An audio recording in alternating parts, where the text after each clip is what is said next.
Is the vocal still on? Yeah. Fantastic. So look at that. We said the first bite. Oh, right, okay. That's me. That's because Rick's not standing. I'm not standing there. There we go. Sorry about that. We're showing our camp table. That's part of the crew. I'll fix that up. Okay. Yep. Good. 1.8 thousand. Get rid of that. No, it's fine. It's a new moon, so how is this eclipse supposed to work? A very good question. Oh, yes. Do you want to take that one, Mitch, or you want me to take it? Cool. No, you take it. Rightio. Okay. Pretty face back up there. So a new moon is basically where we see the same side. Oh, here we go. So a new moon is basically where we see the face of the moon that is not illuminated by the sun. So we see the dark side of the moon. Now, a solar eclipse is caused by the precise alignment of the sun, the moon, and the earth. So the moon casts a shadow. So we're actually in the shadow of the moon, okay? So in Exmouth, and now we're starting to see the eclipse coming into effect, we're actually in the shadow of the moon.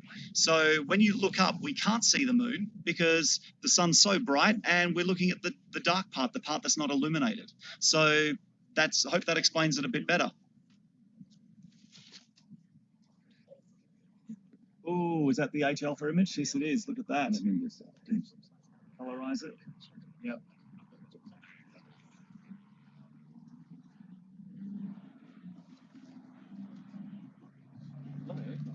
Yeah, I know.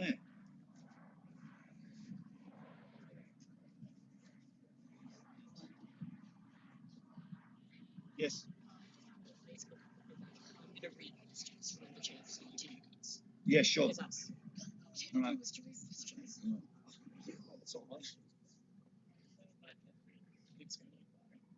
Alrighty.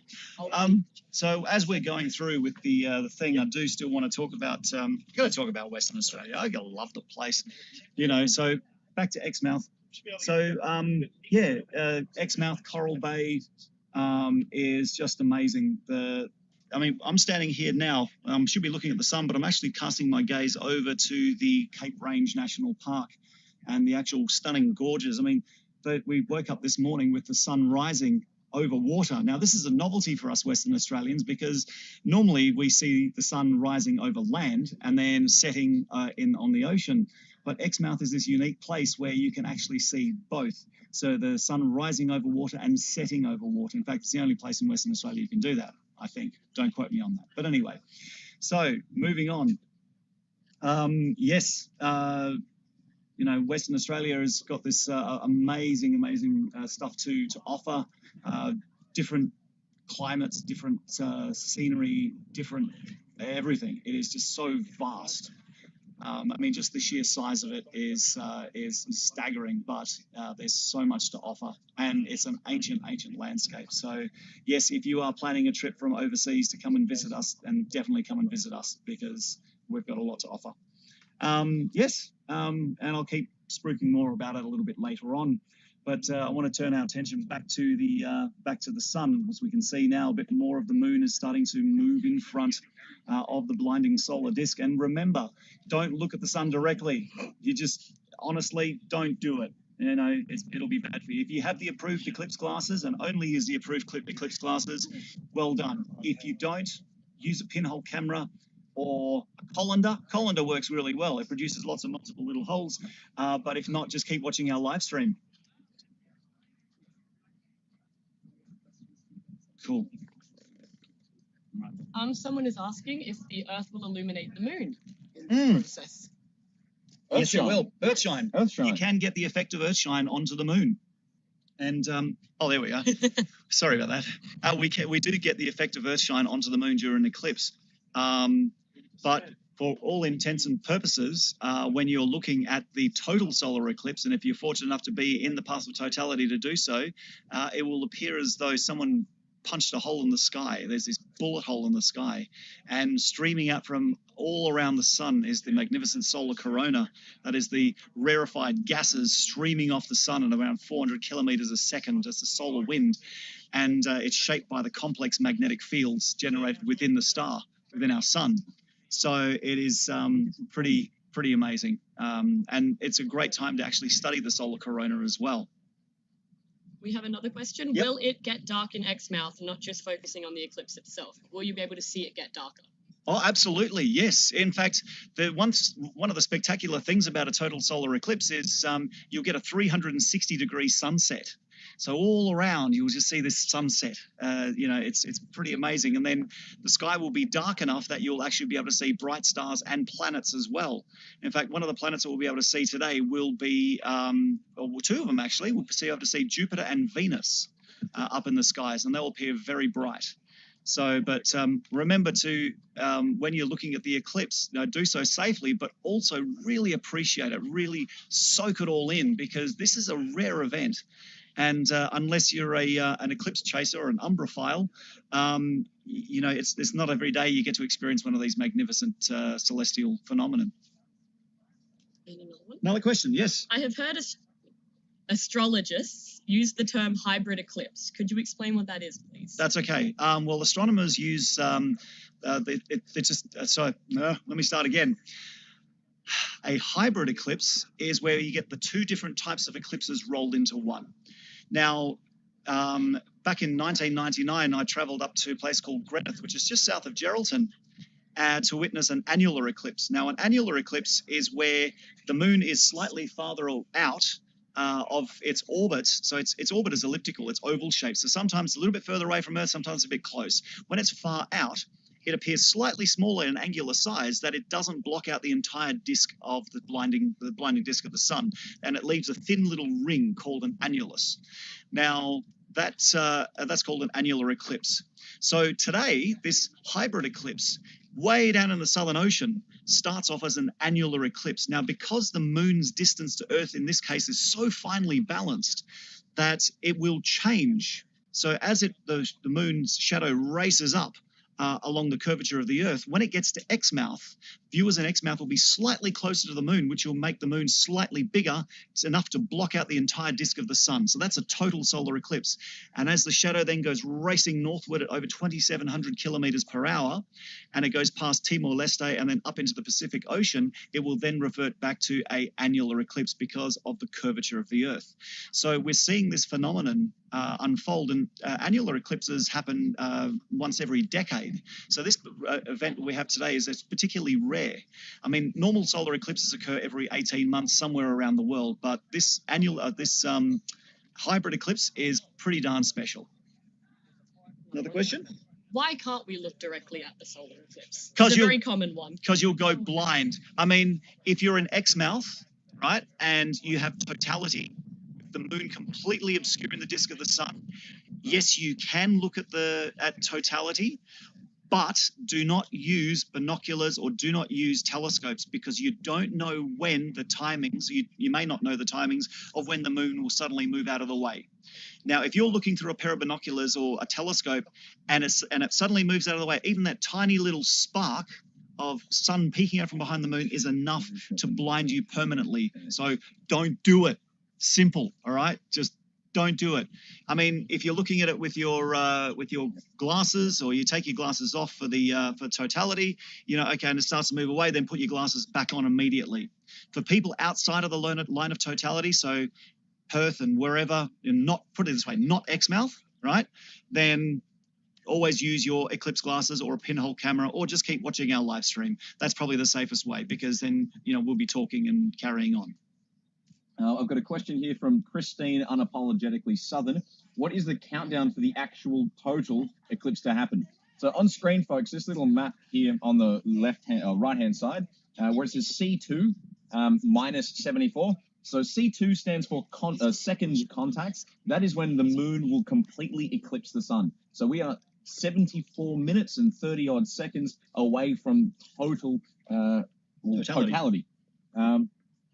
So for those of you who are jumping over from Facebook, we will be answering questions posted in the comments on Facebook as well. We'll be monitoring both sections, so feel free to drop questions anywhere, folks.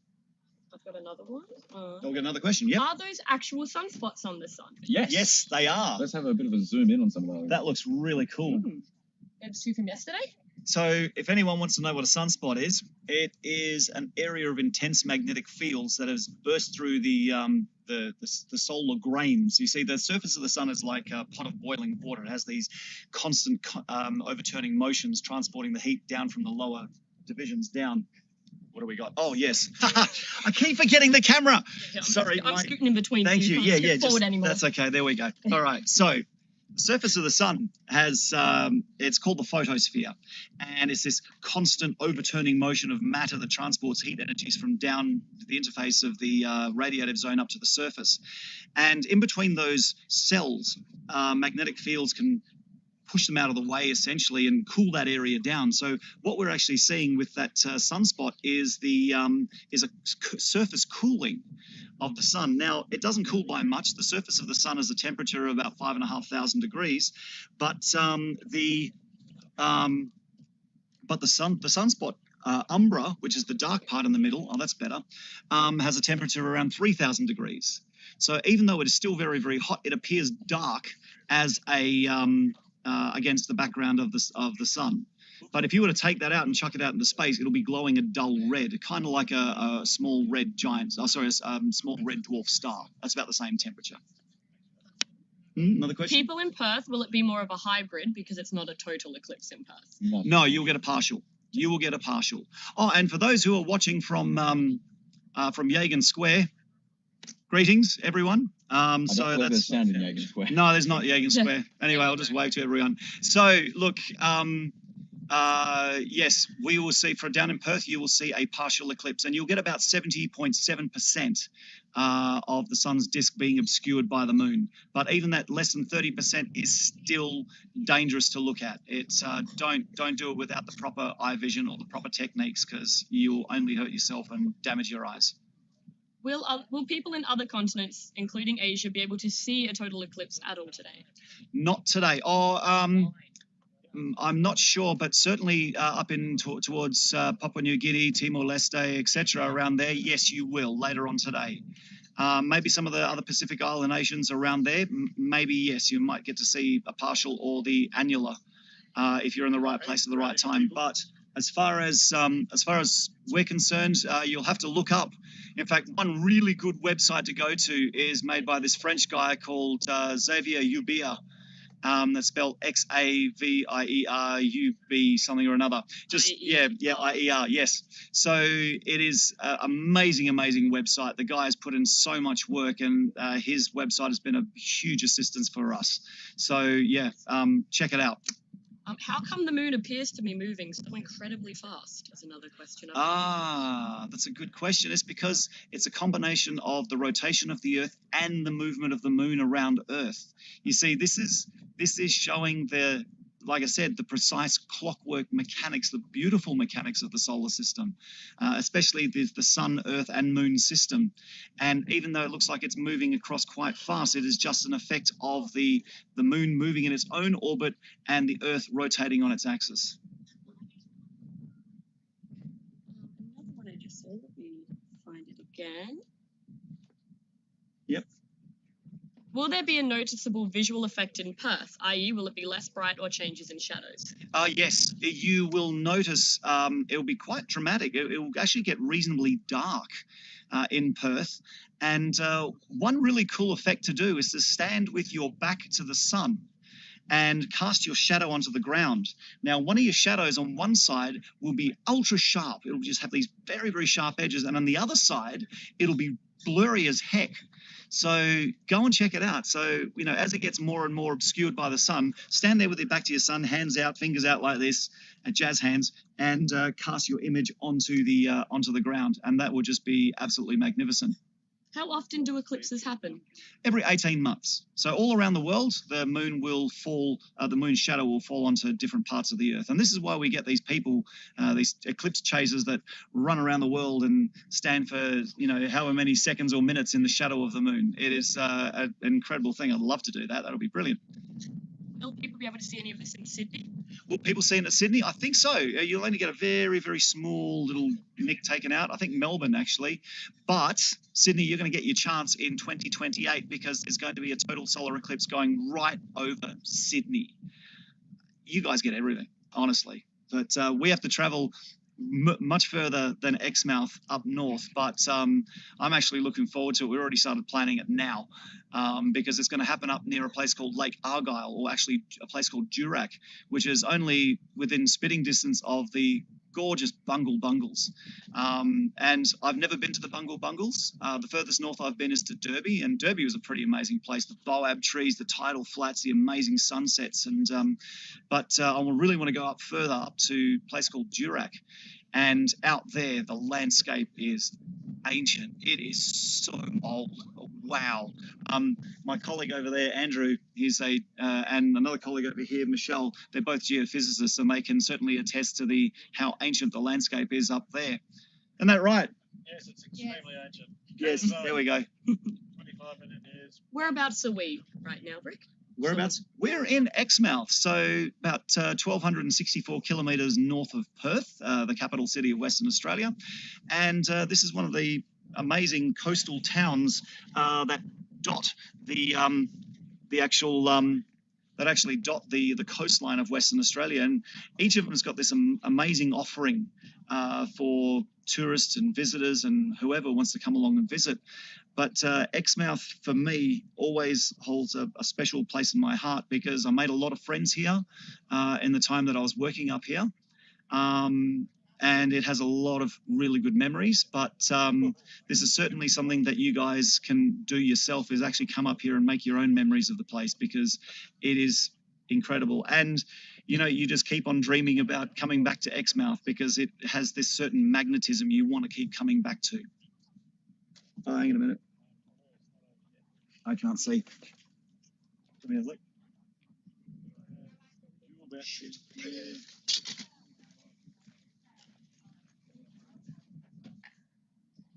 Try that.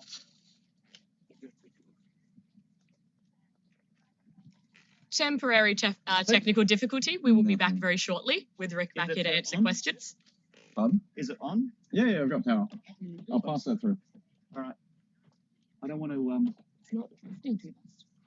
No, it's not. It's not a drift issue. It's primarily a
Are we unmuted again? Hold your horse. Okay, hang on a minute. Okay, Let's sit over here. There we go. Yes, I'm between you guys, so you can Yep. no longer.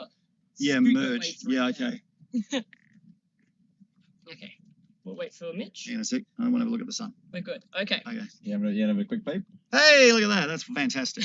Problem solved. So quick. Where'd mine gone? I'll probably just use yours. Yeah, sure. There we go. Okay. One question we were Yep. asked by a 7-year-old. Hey. He would like to know why the outside of the sun looks darker than the inside of the sun on our stream. Why it looks Oh, darker or Further away, so it's dimmer. Okay, yes. So the sun is a sphere, right? And as it's a ball, the one part of the sun is a bit closer, the other part you're starting to see the edge, so it actually starts to fade off the amount of light. So, yeah, that's it. It's nothing sinister or evil. What was the 7-year-old's name? Daniel. Daniel! Coincidentally enough. Look at a Daniel right behind me here. That's my son. So hello to Daniel out there. That was an excellent question. You keep those questions up, kiddo, and you'll go far. We've had a few as well during our Yep. minor technical difficulties about how the eclipse affects animals, marine, birds, things. Well, I don't know about, I know about birds. Oh, I don't know a lot about birds. I know they fly and sometimes they squawk too loud for their own good. But during a total eclipse or even an annular eclipse, they get really vibed out. Everything gets dark, and for them, that's their body clock saying it's time to go fly up in the trees and roost. It's bedtime. So they're flying around. It's getting darker. They're going, what's going on? And then it starts getting really dark. So they do their natural thing and they fly up into the trees and they start roosting. And I remember at the annular eclipse in '99 that the birds actually went really quiet. They just shut up and there was not a peep from them. And then it was quiet. And apart from people's cameras clicking away, going click, click, click, click, and people cheering and sobbing and doing whatever, the birds were silent. But then as the moon started moving out of the way, exposing the sun, the birds suddenly woke up and they started twittering. They'll probably saying to each other, that was the worst night's sleep I've ever had. And then when it came full, they flew off to do their daily thing. We're now on HA. We're now on HA. Fantastic. So we're now switched cameras over to our hydrogen alpha telescope. And just to explain a little bit about our hydrogen alpha telescope, or from now on, it'll be known as HA. We are actually looking at a layer of the sun just above the photosphere. So the photosphere, also known as the light sphere of the sun, so photos meaning light in ancient Greece. We're looking at the chromosphere. Now that's the color sphere of the sun, so it's that layer just above the photosphere. And this is where we really start to see the dynamics of the sun. We see the solar plasmas flowing along the magnetic fields generated by the sunspots. We start to see these almost like ribbons on the surface of the sun. They're called filaments. And they are like clouds. Say again? There is a very nice filament Yep. on view at the moment. Yeah, there is a nice filament on my colleague Andrew just said. So Mitch is going to zoom in on one of the filaments, and these are like these high-level clouds, and they appear darker because they're slightly cooler than the surface. So just like the sunspots. But these filaments are hundreds of thousands of kilometers in length, and they are big. We also get to see with the H-alpha telescope around the limb of the sun, we get to see prominences. So essentially these leaping, I wouldn't say flames, but that's the closest analogy I can come up, off the surface of the sun, and they can extend out, tens of thousands, hundreds of thousands of kilometers out into space. In fact, if one lets go and gets chucked out into the solar system, then it can cause a solar storm. It's a coronal mass ejection. And you get these billions of tons of plasma, solar plasma, flung out into the solar system. And if it happens to interact with Earth and its magnetic fields, we can get a rise of the wonderful phenomenon known as the aurora borealis for the northern hemisphere and the aurora australis for the southern hemisphere. Next question. Another one we had actually before we moved to hydrogen alpha, but it works still as well.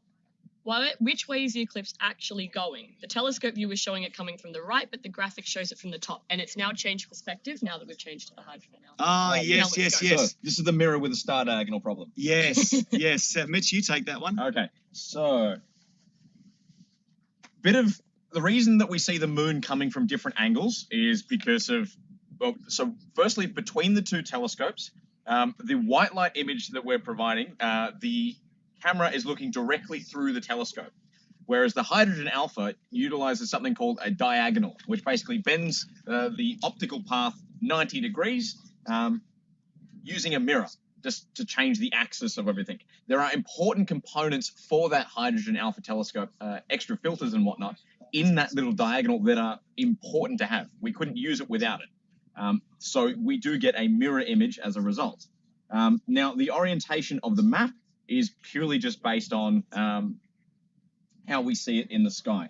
In terms of what direction is it actually traveling in, if I just look at the thing with my solar Let's do glasses, that. it appears that it is moving from the top of the sun down. Which is what the graphic in the bottom right-hand corner is showing. Yeah, That's so- the way it's actually traveling. What you're seeing in the graphic is reflective of real life. Is the reason that we don't see it quite aligned in the cameras is just due to the orientation of the sensors. Any more questions? What is the big crack in the sun? What is the big crack in the sun? So that's not a crack as such. That there is a prominence or a filament. So that is a big jet of plasma that is erupting from the solar surface. The reason that it appears darker, there was a number of them that we can see on there. The reason it appears darker is it is much cooler than the surrounding plasma. So those are jets that are just like the ones we saw around the limb that are jumping off the sun. They're jumping off the sun. They're just moving towards us. Anymore. Your Eclipse glasses. Is it too down? It's really fuzzy. It's too bright. So Well, I it's just, really bright, but it's also yeah. See, I just have a quick look and that's it. Ah. Got a lot of people from Uzbekistan. Hello, Uzbekistan. Really? Wow. It's because there's a Beck here, that's why. Oh, okay. To support me. Who's Beck? Yep. Yes. Yeah. Lots of people from Uzbekistan. Yes. Fantastic. Well, If you have a question, please translate it into English. Yes. Yes. hi, my name is Brady. I am 10 years old. I have a question. Hey, Brady. Why does your shadow become sharp on one side and blurry on the other? That's a good question. does it? Yeah, it does. On one side. On one side. So they get sharper. Brown shadows. They get sharper. No, I noticed it. I noticed at a partial eclipse it actually got fuzzy. On one side and sharp on the other. Yes. This is an experiment that we can Okay. try. Yeah, I guess I'll we're tell you gonna, what, we're we'll gonna figure out this verify that. eclipse. We know it gets sharper, but yeah. Yes. Very Well, cool. tell you what, you've just set us up a science experiment, and Brady, thank you very much for that question, and we will get back to you on that one. You can tell him why it might. Refraction. So it's to do with the Earth's atmosphere and the moon. Extended chance. Yes. I'm not going to go into extended sources. Yeah. Half-degree disk, right? So Oh, okay. where you get rays. Oh, okay. Yes, it's all a moving of the rays of the sun around the moon and all sorts of things like that. So, yes, we'll explain it some way soon in more coherent fashion. So we explained what the kind of dark part on the sun was. What are the lighter spots on the sun surface that we're seeing? They are called plage, which is the French word for beach. Except this is not a beach you want to go to, not like the beaches here in Exmouth, which are absolutely stunning. If you go to the plage on the sun, not even wearing 50+ trillion sunblock is going to help. You're going to have a really bad day. So, but these are active regions on the surface of the sun. So where you have a sunspot, usually plage are associated around these sunspots, and we can see them on the H-alpha image. So yeah, that's what those white spots are. We have a 6-year-old named Blake asking, how did you become an astronomer and did you study in Perth? Bang your head all Excellent question. Well, this is a good question. So I studied, I studied on my own, really. So I'm self-taught, but I have worked at a number of observatories, and I've also taught at university. But the best way to become an astronomer or anything if you want, especially in science, is to really love the subject. I mean, you've got to be passionate about it, because when you are focusing on that area of science, then that's what you do. That is what you do best, and you have that drive to do it. So if you want to be an astronomer or an astrophysicist, basically have a love for the night sky, a love for space and astronomy and all that kind of stuff, and just keep learning more and more and more about it. Allow it to consume you, okay? But also it helps to have a good background in maths, physics, and chemistry. Definitely those three would help. Oh, and a good grasp on your local language, because if you can't convey ideas or talk to fellow academics or scientists, then yeah, you're not going to do too well. So you really got to, brush up on all those subjects, and that's it. You'll be cool. Yeah, I think that's Someone seems to have timings wrong, so we'll just have to clarify for them. Yep. How do we get a solar eclipse at night? I'm used to those happening at the day and lunar eclipses at night. It's probably nighttime where they are, and Yep. they're watching the stream. Currently, It is daytime in It Australia. is 10:35 a.m. Whereabouts? Just to show. Whereabouts is this person from? Doesn't say. Oh, it doesn't say. So the No. person who asked that question, please tell us where you're from, Yes. and that will make a lot more sense. We'll illuminate it. Ha Just ha a ha. bit of a pan on the site here. Yep. So we have Oh. Rick down there. Oh. We have some of our other friends, Andrew Lockwood and Professor Joe Eisen Wow. in America. Over there, we've got some guys from the Shanghai Planetarium. Just over here to the side of us, we've got Perth Observatory and another number of other research teams down the back there. So quite a bit going on today. And this is only the small crowd. You used to see the crowd over by the public area. That is just like monstrous. The question? Yep. Hi, I'm Kai, and I'm 9. I have a question. Sure. How far is the sun and how far is the moon away right now? Oh, awesome question. That is a brilliant question. Thank you, Kai. So what we've got, the sun is approximately 150 million kilometers away. Now, look, it takes the light from the sun 8 minutes and 46 seconds traveling at the speed of light to go from there to us. So when we if we snap our fingers and the sun was to disappear for no good reason, we wouldn't notice it disappearing for 8 minutes and 46 seconds after we snap our fingers. So 150 million kilometers away. Now, what was the second part of the question? Distance to the How moon? far is the sun and how far are the moon right Okay, now? How far so are the each? moon is around a little under 380,000 kilometers away. Okay, so that's the average distance because it's an oval orbit. Now, here's the thing, why we see eclipses. Because we know that the moon is much, much smaller than the sun. In fact, it's 400 times smaller in diameter than the sun. Now, the moon is also 400, or about a little under 400 times closer to Earth than the sun. And that's something called forced perspective. So, you know, you've had those friends who've gone to Paris or to Rome or to Pisa or somewhere like that, and they take, it's not bad, it's not, you know, enough that they take a selfie of them with the Eiffel Tower in the background. No, they have to do this, okay? And they put the Eiffel Tower in their fingertips and they take a picture. Now, we all know that the Eiffel Tower is not that big, okay? But because it's far away, it appears that it is held into the two fingers of the person taking the selfie. Now, that is forced perspective. And that's exactly what we're seeing with the sun and the moon playing out today. The moon being a lot closer and moving in front of the disk of the sun, and they happen to match up perfectly. Can you please explain the corona effect during the totality of the eclipse?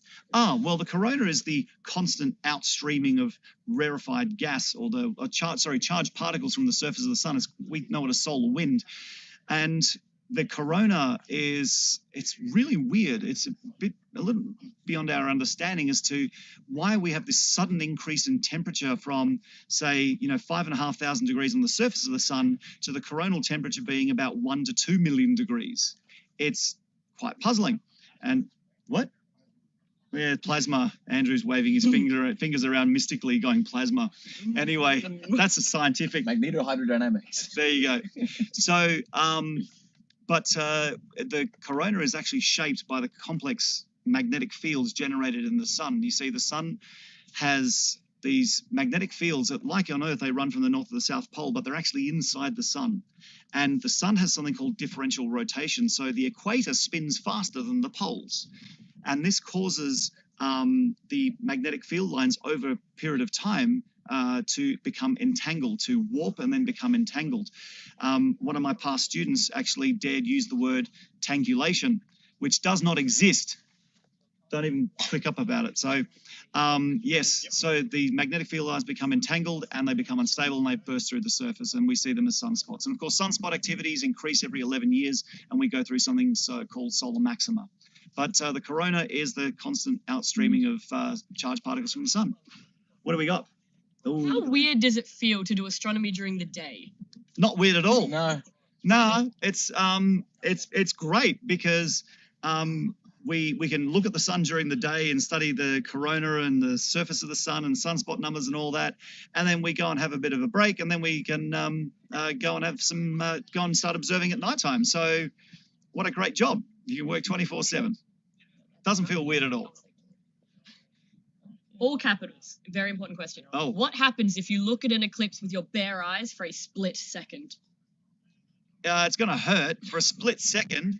You'll just go, oh, that's really bright. as in the partial eclipse, like now, I wouldn't do it because the sun's bright.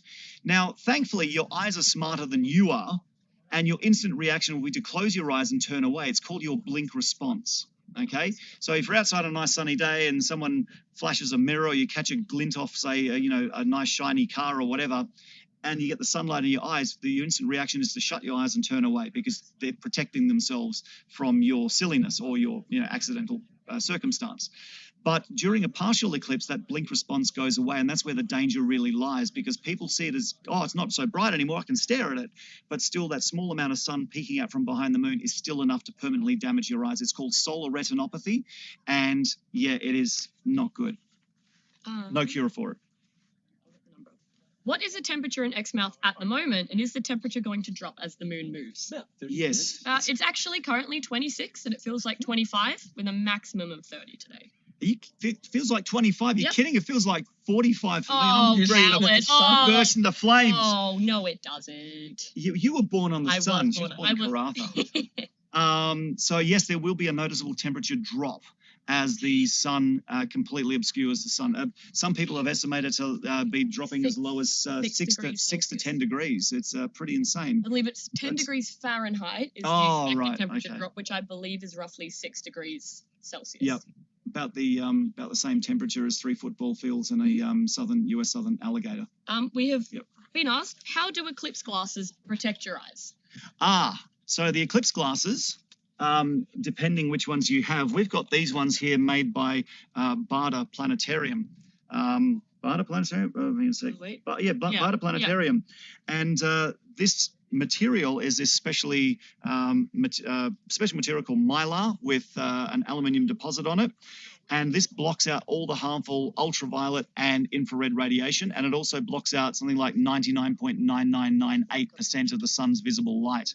But I'm looking through these ones here, and it is still hazy and a bit bright, but I just have a quick glance every now and then and go, wow, that's really exciting, and put it away. I wouldn't, keep the whole stare all day at it because, it's probably not that good. But just have a quick glance every now and then with your eclipse glasses. Yes, And, binoculars in front of them. Yeah, oh yes, do not do this and then get binoculars and stick them up like this because it'll burn straight through. You've done the experiment with the magnifying glass and setting things on fire with the rays of the sun. That's exactly what's going to happen to your eclipse glasses and go pouring straight into your eyes. So do not do that. And don't even think of sticking them on the front of your binoculars either. Just the best way to do it is just to get your eclipse glasses, stick them on your face and look up. And that's it. So there you go. It's all good. Here's a history one for you. Yep. When was the first time a solar eclipse was recorded scientifically and understood for what it was?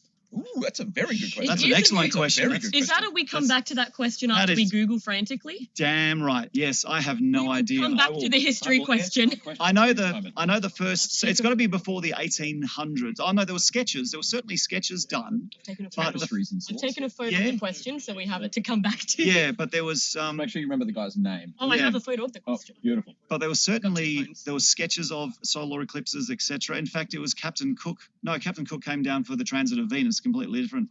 But certainly they have been recorded on pen and ink.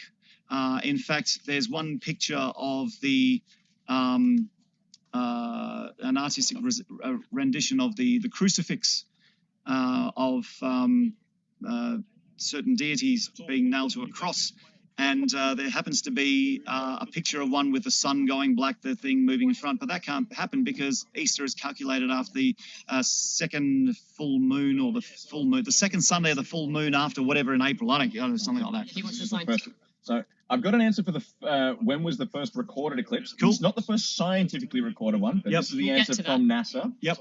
The oldest recorded eclipse in human history may have been on November 30th, 3340 BCE. A series of spiral-shaped and circular petroglyphs were found at the Loughborough megalithic monument in County Meath, Ireland. Petroglyphs are rock carvings made by pecking into stone, usually with another rock. Wow, And that's cool. we will find the scientific recording one. We'll get that number eventually. Yeah. No, that's great. I'm going to try and remember that. Yep. Another question. Someone's asking, why can't we see the moon's outline? Well, Because we the can sun's so bright. because the sun. We can. It's the silhouette of the moon. Yes. Yes.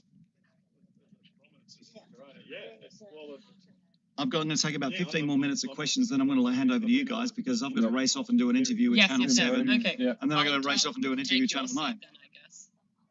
Are we seeing the moon blocking the sun or just the moon's shadow over the sun? Well, So the moon blocks the sun, and the shadow blocks the light from the earth. we get the shadow on Earth. So it's like if you're sunbaking and someone stands right over your head and blocks out the sun, well, you're getting your own personal eclipse, but it may not be as spectacular. Well, it depends who it is. But certainly, we can see the moon. We just see the silhouette of it as it's moving across appears to be moving across the surface of the sun. I have another question Yep. for you from someone called Nell. Nell. Hi from Perth. We're having an eclipse party. Hey. My sister wants to know if Rick is single. I'm very flattered. Thank you very much. No, I'm not. I am married. See, I've got the ring of conformity. His son's in the background. And my son is in the background. But I feel very flattered. Thank you. My name is Tiffany. My question is, what is the marks on the sun? Okay. Mitch, I'll hand over to you that one. Yep. So those marks that we're seeing at the sun currently are sunspots. So they are electromagnetic storms on the solar surface. I think we've just lost the bulk of them. Oh, there's a couple more. Let me just quickly zoom in on some of them. We lost the big ones. So just here in the middle of the screen, above my cursor, is the remnants of there's a little tiny sunspot. So those electromagnetic storms, they're actually cooler than the surrounding plasma. So they emit about a quarter of the light of the surrounding gas, hence why they appear black. But those are just areas of intense magnetism. As we're approaching solar maxima, just like the Earth rotates on its axis, the sun does so as well, but it rotates at different speeds depending on your latitude on the sun. This difference in rotation rates across the different latitudes causes an entanglement of all of the fields, all of the magnetic fields in the sun, and we get these areas of intense magnetism, which form these sunspots. Yes. If we were sitting on the moon looking at the Earth right now, could we see the shadow of the moon going over the Earth? That's a good question. Yes, you can. Yes, you will. So at this point in time, if you were standing on, say, the Sea of Tranquility where Neil Armstrong and Buzz Aldrin touched down back in 1969, and for all the lunar conspiracy theorists out there, yes, we did. There's proof. Anyway, I just have to, anyway. But so if you're standing there and looking back, you will see the shadow. It will be very, very small, but you'll also be able to see another effect called penumbra, which is not the actual deep shadow. It's the sort of the outer area of the shadow. And you'll be able to see it moving along the surface of Earth. And you'll just see this noticeable darkening on the surface, which will be that'll be a really cool thing for future astronauts. So there's some kids out there who might actually be lucky enough who will live on colonies on the surface of the moon and actually get to witness a solar eclipse, but in reverse.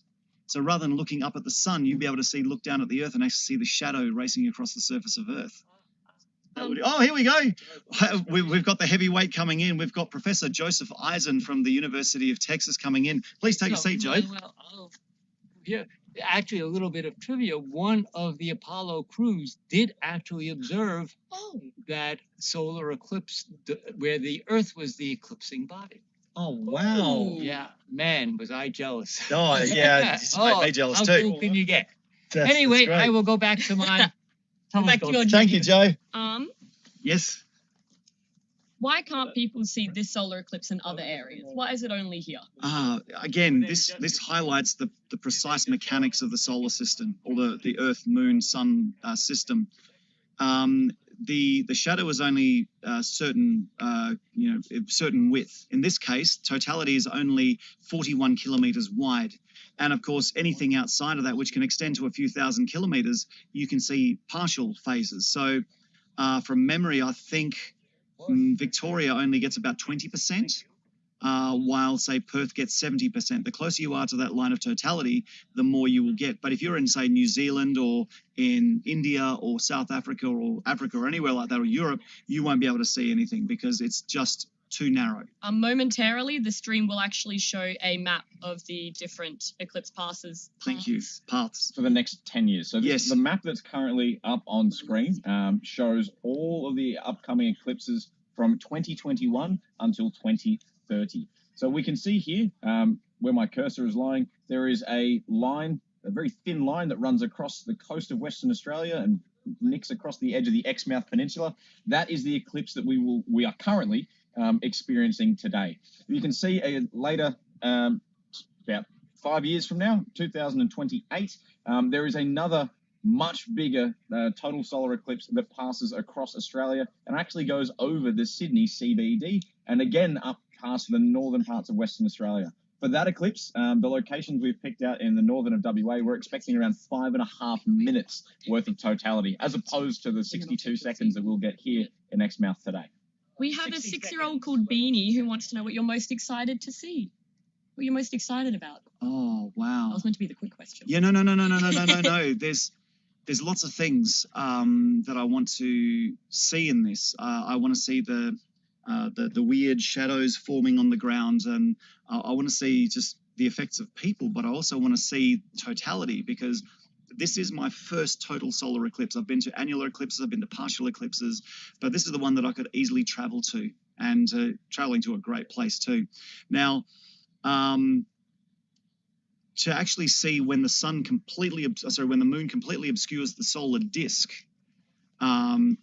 people say it looks like someone has shot a hole in the sky, and there's this dark hole surrounded by this glorious solar corona, the sun's crown, and everything will be dark. And seeing the 360-degree sunset, it's going to be sensory overload. In fact, I'll probably just, I don't know, start crying.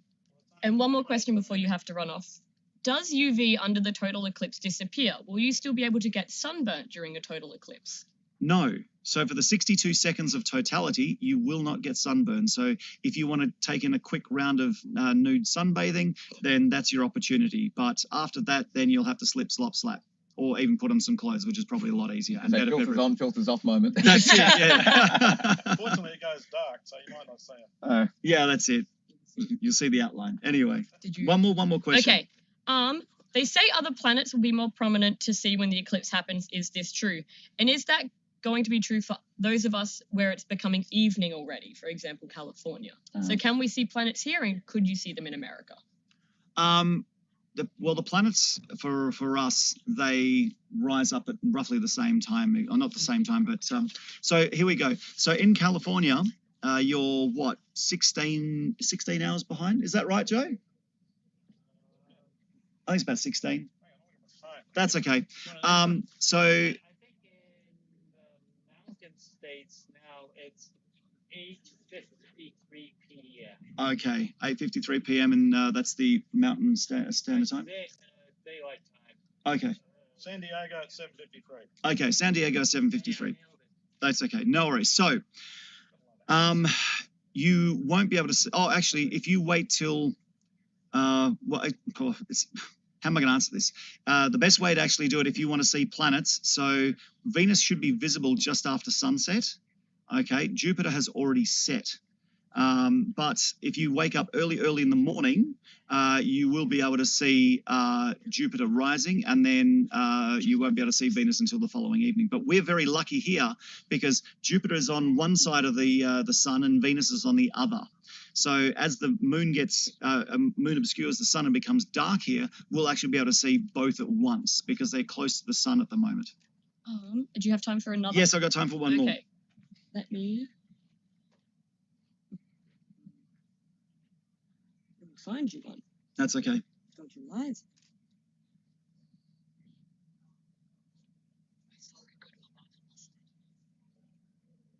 Apparently our clock stopped. Our clock has stopped. Apparently I just saw someone say the clock stopped. Fix the clock there. Okay, all good. Is the temperature on the moon going to increase because of the No. eclipse? No. It's No more so than the daytime side of the moon kicks up to about 150 degrees Celsius, and the nighttime side drops down to approximately minus 170 degrees below zero. So there's a huge temperature difference, and it doesn't matter whether the moon is moving in front of the sun or away. It will still be really, really hot in daytime or really, really cold at nighttime. Simple as that. Anything else? No, that's it. I Okay. have to go, but Make your seat. there's going to be a live cross from Channel 7 and Channel 9 in very soon, and I'll probably see you on the box. So you can watch it twice at once. So I'll see you soon, guys. If you hadn't had enough of Rick, you can see more of him there. Mitch, I have a question for you. Yep, fantastic. How are solar eclipses and their paths calculated? How are solar eclipses and their paths calculated? Very good question. So thankfully, what I'll do is I'll just swap this over. We're just reorganizing seats for a moment while Rick is gone. When it gets Transition that. We'll just kill our Mitch, faces. hey, Mitch, Beautiful. when no, it keep comes this. to totality, just scream out totality. So Yep. at the time, and then Daniel will start his run with the photos. Roger. Excellent. All right. See you guys Fantastic. soon. Good luck. Keep the cameras on. Okay. See you guys. Um, Best of luck, gentlemen. Keep them on. Yeah, just maybe you move back one so you can be heard easy. Oh, it's all good. It's all good. Okay. I'll move across. So, sorry, question again. How do we predict solar eclipses? Or how do we know where they're going to cross? Yes, how Yes. are their... Let me get the exact wording for you. How are the solar eclipses and their paths calculated? So, When and where? the beautiful thing about the solar system is that it works just like clockwork. We can very, very accurately predict for dozens of years into the future exactly where planets are going to be, where objects are going to lie in relation to other objects, purely because their orbits are stable. We know the orbits of planets. We know where they're going to be. We know the speed at which they travel around.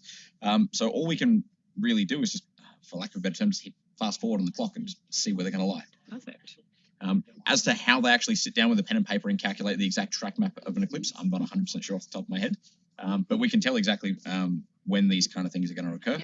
We have a solar eclipse roughly every 18 months or so, somewhere on Do you want to turn the camera back on and sit next to me, maybe? Do you want to Easy, easy, easy. Any more questions, folks? I'm having a look for you.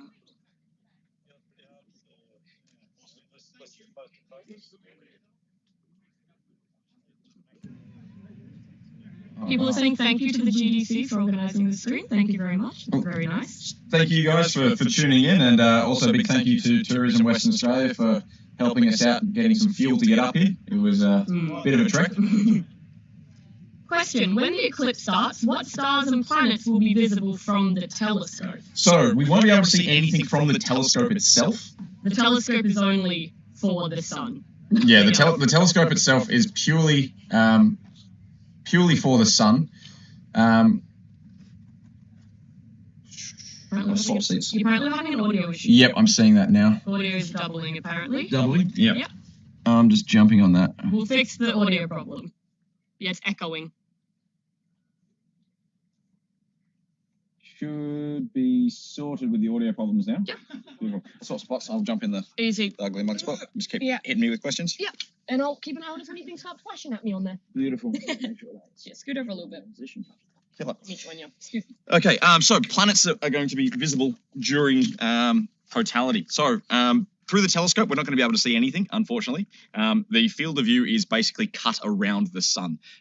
It wouldn't make a whole lot of sense for us to kind of go out and look at the planets during a total solar eclipse, as the eclipse is kind of the main thing we're trying to focus on here. We can see the planets basically all year round whenever it's nighttime. Visually here, though, standing on the ground, we will see Jupiter next near the moon, and we'll see Venus to the northeast down on the horizon. Does the solar eclipse affect other planets? Does the solar eclipse affect other planets? No. No.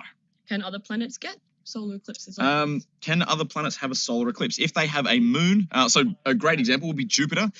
We often see many of the Galilean satellites, so Io, Europa, Ganymede, and Callisto, moving in front of the planet Jupiter, and oftentimes, even through a relatively modest amateur backyard telescope, you can see the shadow of those moons as they pass across the Jovian surface. If you were to be sitting inside of that shadow, you would experience a solar eclipse on Jupiter.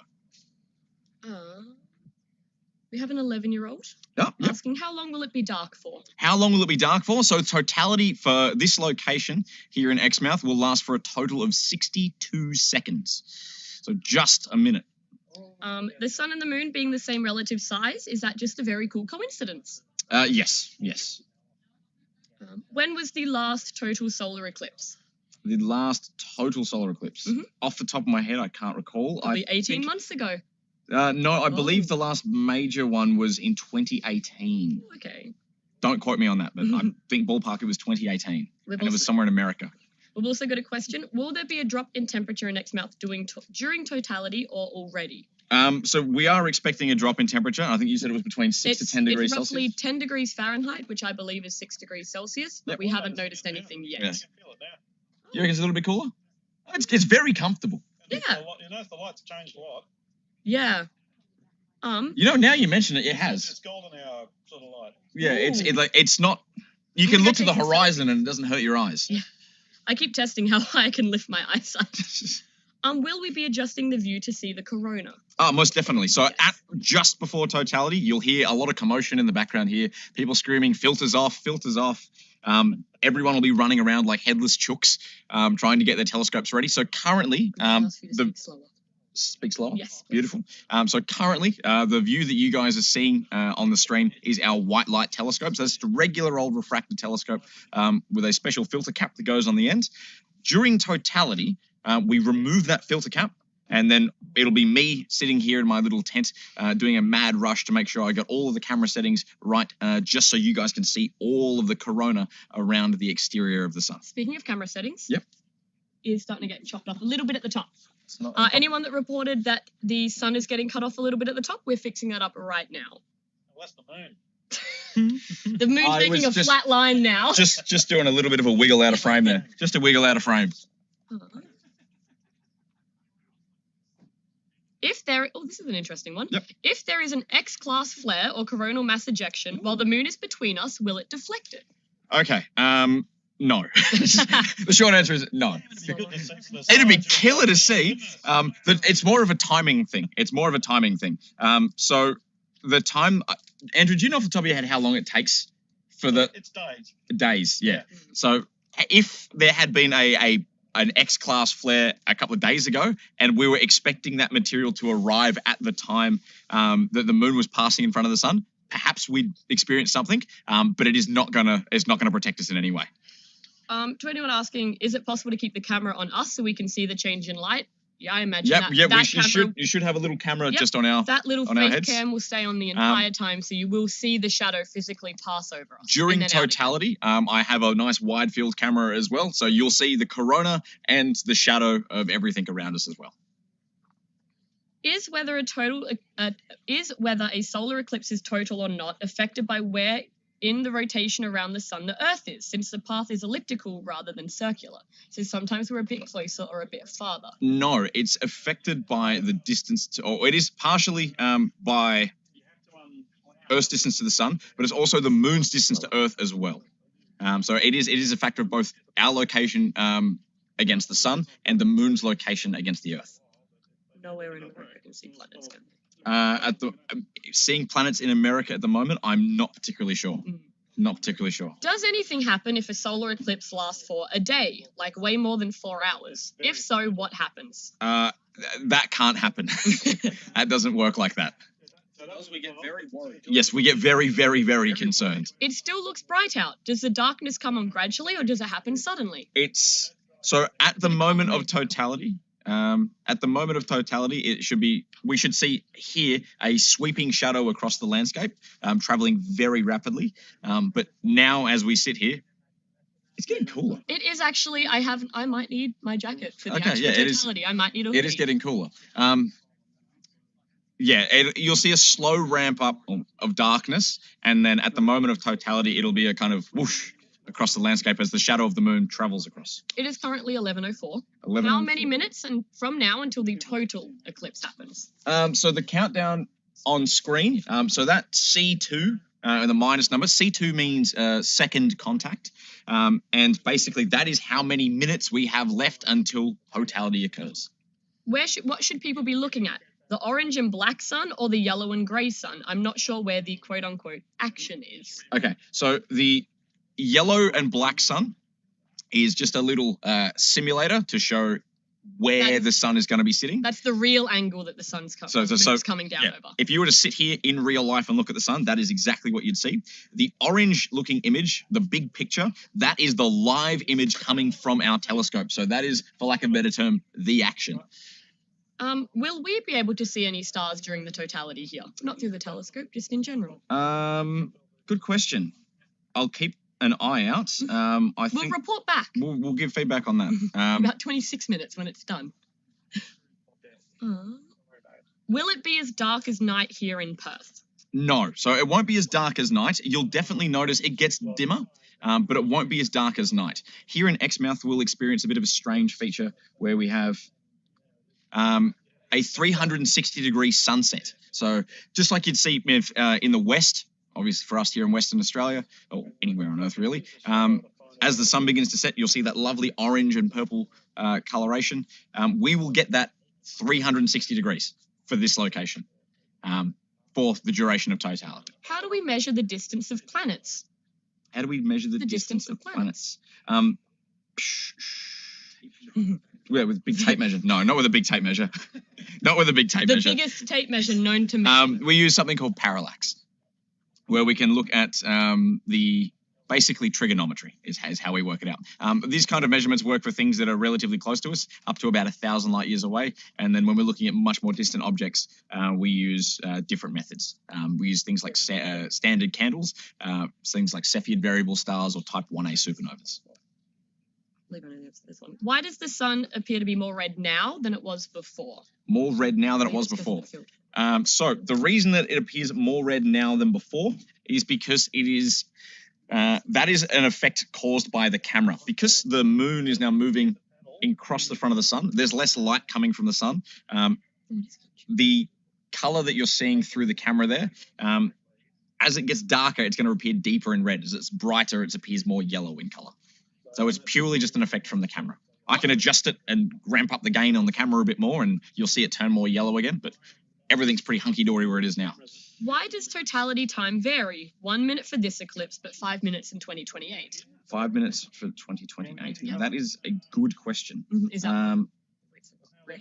That's a Rick question. The question about the timing difference, I'm taking a photo, and when Rick returns, we'll ask We've Rick. got that one on notice, so hang around. We will get an answer for you for that one. My phone gallery is full of questions. Yeah. Rick's the celestial mechanics expert. I'm the technology whiz. That's all happening. Apparently, it's starting to get dimmer in Perth now, is what a few people have mentioned. Oh, fantastic. Fantastic. Has the temperature dropped in Perth at all? This is a very good one. Have we noticed it quieter yet? Birds. And I think it is. I think it has gotten quieter. Because up here this time of year, you would hear birds, and I haven't. We are next to a lot of people, so there is... if anything, for where we're currently sitting, it's going to get louder just before the moment as everyone's running around screaming filters off. When you see the timer hit maybe 30 seconds, you might want to turn your volume down a little bit because we're going to start screaming probably. Yeah. Orders will be barked. Yes. Yeah. Headphone users beware. Yes. It's already noticeably dimmer in Perth. The light is what you'd expect half an hour or so before sunset in Perth. Yeah, we're getting a similar experience up here in Exmouth as well. Am I sitting in frame? Yeah, you're good. Yeah, you're good. No one. You might want to sit up a little straighter, just because we set this for Rick. I am short. I think I'll just tilt this guy down a bit. Yeah, we're set for Rick height. Bit better. Yes, fantastic. Perfect. What's the exposure setting the camera has to be on to be able to properly look into the sun? I think that's more a filter. I'm going to have to ask for that question to be clarified a little bit more, because if you're talking about during totality, when we can see the corona, or if you're talking about just in general with a filter, I need to ask for a little bit more clarification on that question, please. Wait for that to come through. It is dimmer here. Yeah, it actually is. It's hitting from a different angle. Yeah. Is the moon covering the sun as we speak right now? And if so, why isn't it dark yet? So yes, it is actively covering the sun as we speak. I quite literally just looked at it. Let me just... Why isn't it completely dark yet? Because the entire moon hasn't covered up. This is something that you could try at home with a light bulb. If I have a light bulb and I place my hand halfway in front of it, the entirety of the room doesn't go dark. It is not until I completely cover said light bulb, the whole room will go dark. that is exactly what we're waiting for with the moon. Once the moon completely covers the disk of the sun in approximately 19.5 minutes. 19.5 minutes, then it'll be completely dark for about 62 seconds, and then it will not be completely dark as it pops out the other side. For the exposure setting question, Yes. both, honestly, either or. Both? Yeah. Okay, so give me 2 seconds and I'll tell you exactly what my settings are right now. We'll check the settings. Okay. But part of the important part of pointing a telescope at the sun regardless is that there is a filter in the middle of it. We have not just pointed any old telescope directly at the sun. We have very particular bits in the telescope right now to allow it to point directly at the sun. Can I do a shout out to the preschoolers at Jelly Beans? They are all Aw. very interested. Hello to Jelly Beans. Hope Haven't you guys are enjoying your eclipse. Cadbury, haven't they come to us? I think they may. I think they've come to us up at work before. Fantastic. I'll just quickly carry that out. Oh, nothing is there. We're just getting the camera settings up. Yeah. Someone's asking if it's going to be scary.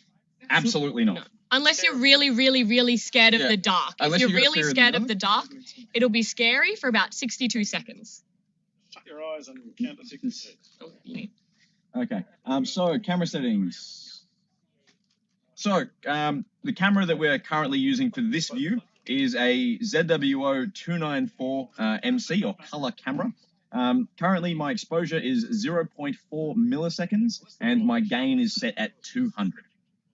During totality, I dare say I'll be cranking that exposure time up significantly just to get as much detail in the corona as possible. Easy. Do you want to go back to camera and go back in? We'll go all the way to dark sky if you want. Yeah. Go all the way to dark sky? Yeah. Yeah. Full noise limit. Come on back over. Yeah. Just finding more questions. I have a couple for when you return. Beautiful. Can we ever see Venus's shadow when it goes between the Earth and the Sun? A transit of Venus. I think, correct me if I'm wrong, that we don't actually get an eclipse of that because by the time it gets here, it's way too diffuse. Yeah, you get quite a sharp contact. In fact, you can even, some people claim to see the atmosphere. I didn't in the last one. But Yeah, so not for another 220 years. we see the planet Venus move across the sun. It's what's called a Venusian transit. However, we don't actually get a shadow like we do with the moon because Venus doesn't completely block out the surface of the sun. The reason that we get a total solar eclipse here on Earth is because the sun is 400 times larger than the moon. It's also 400 times further away. Venus is not at an angular point where it will match that. 10 minutes till totality. 10 minutes. 10 minutes. Beautiful. We're in the single. Oh, no. Time's wrong. You got 10 minutes? We've got. I've got It's 16. 28. 22, right? It's 28. No. No, we've got 16 on your app. So we're just checking timings very quickly. We've got a difference between them. No, it's 16 11:29. because it starts at Yeah, I've got 16 minutes here. 11:28. So it's 16, not 10 yet. I've got the exact You're right. Okay. Wrong glasses on. wrong glasses. We have another Take the question. mylar off, Andrew. Where will we be sharing our solar eclipse photos? So our solar eclipse photos will be posting directly to our Facebook page. So you'll The Gravity Discovery Center and Observatory. Yep. If you're on YouTube, if you go to our channel page, you'll see up in the top right-hand corner, there'll be a little button that links you to all of our socials and our website. Oh, I'll get that. So if you jump on there, give us a follow, you'll see them up on Instagram or Facebook. Another one that I had, you'll like this one. Can we get a shout out to the guys at ARS? They've been plugging the event Eclipse since February. Would you like to give them a shout Bear with me for 2 seconds. Sorry, he's just running off to get a fancy little t-shirt that he has. He'll be right back. I saw that question and I got the perfect person sitting right next to me for that one. The shilling begins. The shilling begins. The shilling begins. Not sponsored. Not Not sponsored at all, sponsored, not but affiliate I would links. have to say a big shout out to Clint over at Australian Research and Space Exploration for hooking me up with these wicked t-shirts. I've been wearing them all around. Obviously, I'm on the clock at the moment. I'm wearing GDC t-shirts, Yes. but fantastic job, guys. Thank you for spreading this stream out. Thank you for getting another way for people to come and experience the eclipse. Big thank you from the team here at the Gravity Discovery Center. Let me put the stream back on there so I can check it's all lined up. Yep. Thank you. Just because that's obviously less delayed. Perfect. Thank you. Do other planets experience an eclipse from the Earth's shadow, or are we too far away? To other planets experience an eclipse. We're too far away. So do bear in mind, the mechanic that makes the eclipse work in the first place is the fact that the sun is 400 times larger than the moon, but also 400 times further away. So as Rick was saying earlier, if you've ever been to Paris or Pisa and you've done that little trick where it looks like you're holding on to the tower, that's what you're doing there, is creating an illusion where you're matching the angular size of an object. The only time a total solar eclipse will occur is when those angular sizes match.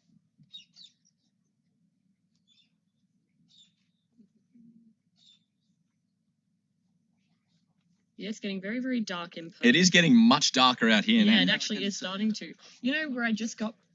Can you have to keep my, checking. my hoodie, please? Ooh, Right. No, my regular Okay. jacket. Same spotter in your bag. One of the two, I don't actually remember which one. Does the corona turn blue during the total eclipse? does the corona turn blue? Not to my understanding. No, it should be white. It doesn't get any hotter. Have you ever heard of anything like that, Andrew? The corona turning blue? Faint colors in the corona, but to the human eye, it's basically white. Yeah. So Professor Joe Eisen's just saying that there are faint colors in the corona, but to the human eye, it's barely perceptible. It should look white. People are asking about a diamond ring effect during an eclipse. Diamond ring. When Bailey's. does that happen, and what is that? Just the single edge. Oh, the single edge, yeah. Oh, will we get that because our ring is wider? Yeah, the timing has to be Bang on. Perfect. Bang on People are timing. asking about that. Maybe It serves the explain mood. that Pardon? Can you explain what that diamond ring effect So the diamond ring effect, that is caused by the valleys and mountains on the surface of the moon. Obviously, the moon is not smooth, it is rough. A lot of people think the moon is this big polished sphere up in the sky. Not at all. It is a rough, jagged surface. Those little diamond effects are called Bailey's beads. And capturing them is something all about timing. You have to be bang on with the timing.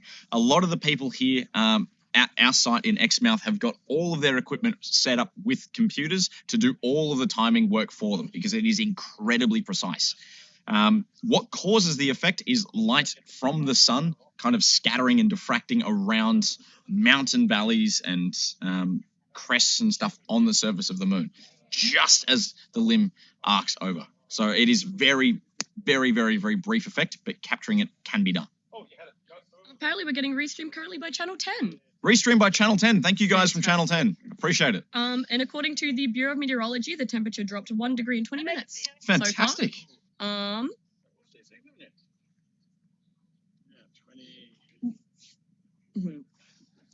It's starting to crop off a little bit at the top again. If you could possibly bring it down. Nudge that We're just going to recenter the telescope. I think again. I might quickly jump over to the hydrogen alpha view as well. You're going to notice a change in color. Correct? Yep. Yeah. I was like, still. You're going to notice a change in color on the telescope on our stream. That's because we're changing to a different telescope. So you're getting a different wavelength of light through this one. So it's not your eyes playing tricks on you. It's not your screen playing up. Nothing's breaking. There's no... I don't want to jinx it. There's no clouds. It's the telescope change. And if there's clouds... I know.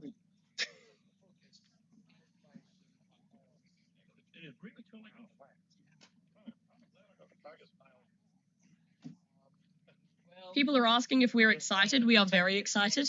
We've been planning this trip for 5 years? 5 years, roughly. Yeah, I want to say about 5 years.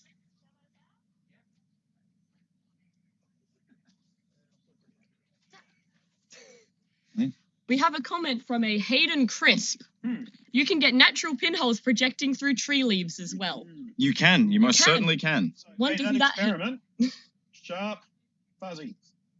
Absolutely right. Yeah, that comment made before about the outer part of your shadow being fuzzier is correct. elbows. My co-workers are now Okay, standing let's- with their back to the sun. We are just going to get another camera set up so that we can demonstrate exactly what we're talking about here. Okay, I'll sit here for a minute. So we're going to go to our outfacing. And you can even see We're changing cameras around for a minute. You can see little back. diffractions. Yeah. So I'm going to need someone Yep. somehow. Yep. to- Right, there's What do your we 10-minute warning. 10 minutes? Oh, 10 minutes for real now. Okay. So it's going to be a bit tricky. Oh, how many different telescopes have we brought? How many telescopes have we brought? The Gravity Discovery Center Observatory. We're streaming through 2 different telescopes. We have people with us that have another 4 telescopes and then 1 more. So we have a total of 4, 5, 6, And then we 7 have Perth Observatory. And that they're are just turning- with us. So we've brought 7 Get a telescopes. bit higher and show everyone. To the pointy end. Oh, down. where did wait? But yeah. Okay, Beck, if you hold still for just a I moment. can do that. Like What hold I'm a hand trying to out. show We're is- trying to show you guys the fuzziness of shadow the effect. shadow. Yeah, you can see it on mine. Yeah, if you can bring your hand down so I can get closer to the shadow. So if we can see it there on camera. It's You'll a bit- notice there's a fuzzy outline. It's a bit hard to pick up, Yeah. but the base of the shadow is incredibly sharp. The autofocus on the camera is hunting a bit. Yeah. We can confirm, yes. Yes. So for those who asked earlier, what the go with the shadows is no, they do get fluffier at the top and sharper at the bottom. Can confirm. Do you want to come back to the seat? Yep, I'm just going to quickly. Yep. So at the 10-minute mark, I am now going to jump Okay. back into I'm going to stay here then. expert mode because I need to start working on totality. Yes, we need to let our tech man do his tech job, so I'll sit here and take the questions then. And I will ask him them. Why does our eyes get damaged from the eclipse itself, but not from the sun itself? No. Your eyes get damaged from the sun. Yeah.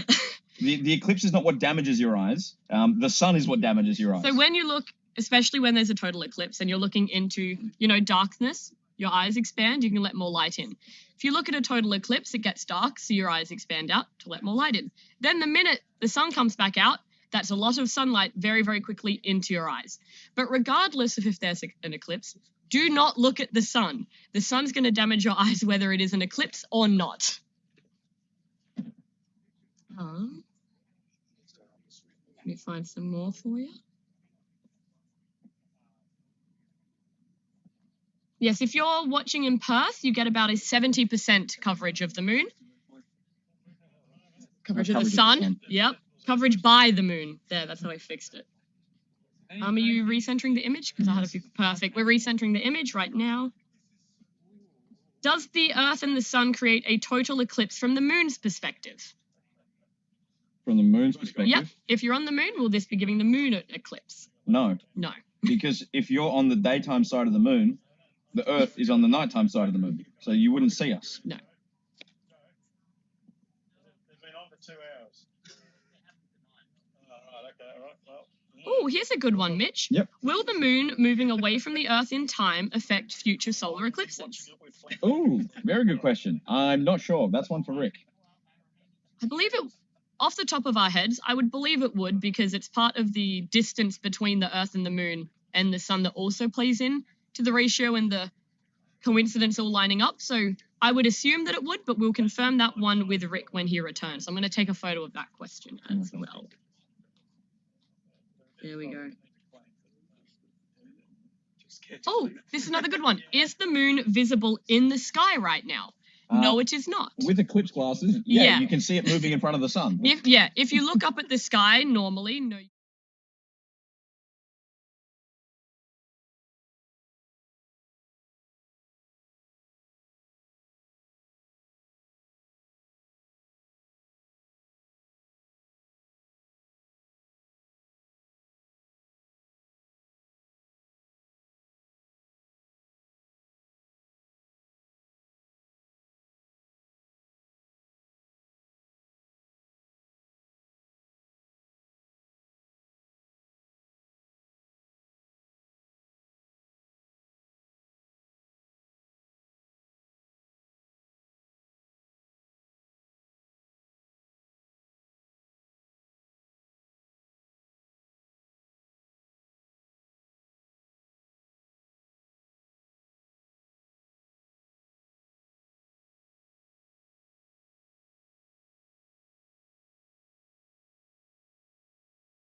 The sound cut out.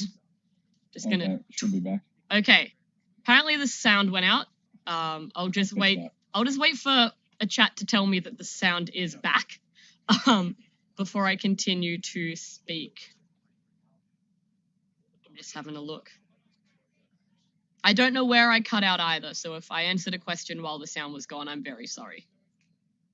Okay, sound is back. Perfect. We have a question that was asked by Tiffany asking what the temperature is over here. Well, when we started, it was about 26 degrees, and I've now had to put on a jacket, so I would have to assume it's dropped a couple. I will check very quickly to see if the Bureau of Meteorology has updated it. Yeah. Oh, it currently feels like it's 23 degrees right now. So the temperature has dropped a fair few degrees since we've started. So you will see the corona, even though you can see a little bit of the sun. Diamond ring, diamond sun. People would like it off my face, please. Yeah, I'm gonna. We are fix going that. back to the sun and not my face. We're working on it. Just moving things around in the back. Yes, we just have to edit Trying some to things. fixing audio issues. We're getting comments saying they're surprised it's not darker yet. It will get darker in genuinely about 3.5 minutes. To answer that question, it is the camera auto adjusting for the darkness. Mhm. So the camera's auto exposure is affecting it. Oh, it's starting to get like visibly darker, I think, now. For people telling us to show you the eclipse, it's not done yet. It's not done yet. We're also fixing up our stream so that when it is totality, you can see totality well, because we only have 62 seconds to actively work with the totality. Oh yeah.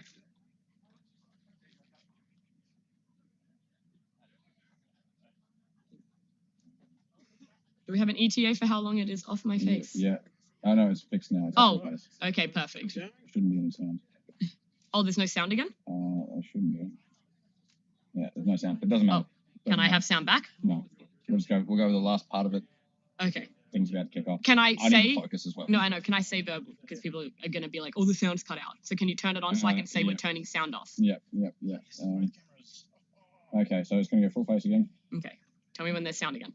Okay, we're going to be turning sound off for about For the duration of for the duration of totality and probably a minute and a half after. It's not an audio problem. It's just so we can focus as well and to save you guys when everyone starts yelling about totality. So in probably about 5 minutes, actually, we can see a planet up right now. That's Jupiter. Jupiter. We can actually see Jupiter in the sky. So anyone who asked if we could see planets. Oh no, that's Venus. Oh, Jupiter's that one's closer to the Venus. sun. That one's Venus. Jupiter's closer. But we're going to be muting for a few minutes and we'll be back after totality. Yeah. Diamond ring. If I want to get pictures of that, do I take the filter off or leave it on?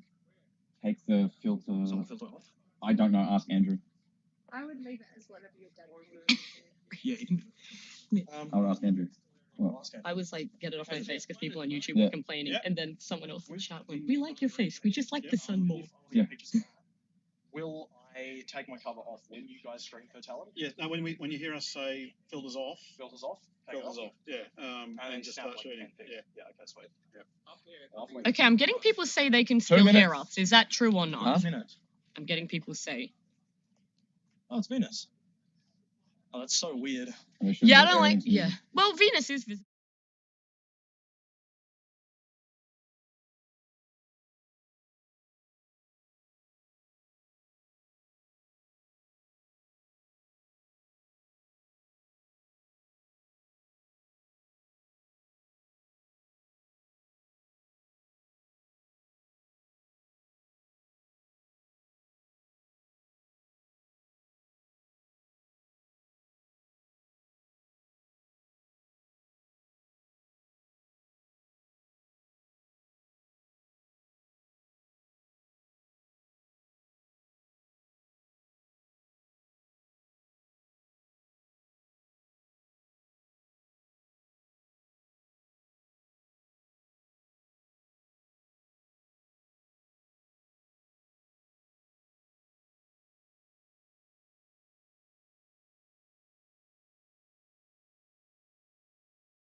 We actually did it. All right, I'll assume the position again. Oh, I'm happy to take it if you want. Do you want to sit with me, though? Let me get some audio back here. I think they heard it all again. Should be Because clear. I had people saying they could still Can hear we it. just get a confirmation that people in chat? Yeah, I'm waiting. Can people verbally hear us? Okay, they did not hear us during the totality. Never mind, that's good. Okay, people can hear us now. Yes. Fantastic. Do you want to pull your chair over and come join me? We'll start answering questions again. Oh, it's starting to get bright really quick then. It is. It's going to start warming up again soon too. Yeah, I'll take my hoodie off in probably about 20 minutes. Are you visible? So we're both visible in a way. Beautiful. Perfect. Okay. I'm having a look. Wow. Oh, a lot of people are saying we nailed the totality, which is good. Thank you so much, Thank guys. you, Thank thank you so you. much. It is, Weight off my back. yeah, planning something for 5 years and having a minute and 2 seconds to do it is a very stressful time for the cameraman. Yeah. Very smoothly. It's crazy that you can see Nice how work. fast it's Nice actually job, guys. moving. Yeah. Yeah. That was. That was I think everyone's still kind of a little bit in shock. Yeah. I think for a lot of us, this is our first eclipse. so- Yes. I've got a little. First I've got a little Got- tremor got- in my got a little hand. of these I've ones. got a little shake. Yeah. Yeah, The, this is my first, other than a lunar. This is my first. so- Yeah. One thing that often gets denoted, particularly with total solar eclipses, is that during totality, it almost looks like there is a gunshot hole in the sky. And I think I can safely say from everyone who saw it, it did look Yeah. like a giant bullet hole in the sky. And I don't know, could the camera pick up how far out the corona was going in the daytime in our sky? No, so the wide field camera was just showing how dark the landscape was. okay. It wasn't actually pointed at the sun. How good was that? Holy! Wait, the audio's on. Holy shit! Oh, that cool! was I'm allowed to say amazing. shit. Richard, Dude, oh we're my on television. No, Sorry. it's not. No, it's fine. I said shit like 6 times. I nailed it. We nailed it. Yeah, That we got it. was I'm well getting done, people in guys. chat We nailed it. agreeing that it looks Yeah. like a gunshot. the filter. Yes. Oh, Rick, he got some good photos for you. He's got coronal prominence. I cannot stress enough how far the corona went in the sky as well without the cameras. Let's see. Everyone's freaking out. Yeah, I can safely say that the mood across the entirety of the site is pretty electric. Yes, yes. Yeah. As you can hear from the background noise, everyone here is ecstatic. I think all of the teams from all the different departments who've come along.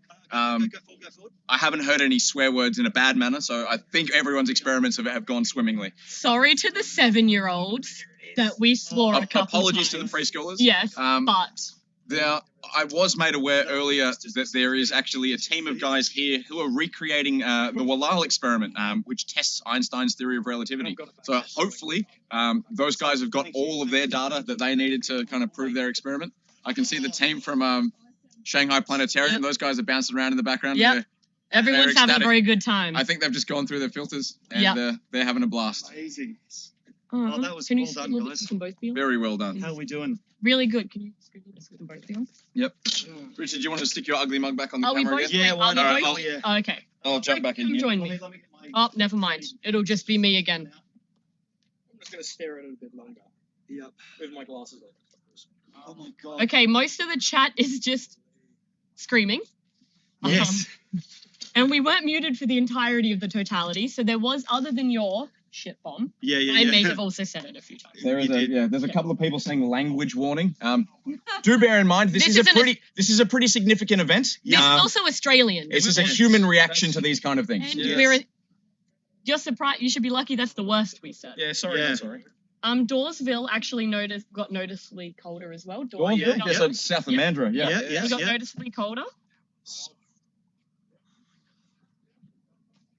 A lot of people were telling us to Any take the pictures? filters off. We did. That did happen. We just had to wait a little bit. I think they're trying to convince us to take the filters off again. Oh, that no. will destroy the camera. Yeah, No. the filters will stay on forever now. Yeah. Just as a note, so the timer has changed once again. It now says C4. C4 is fourth contact.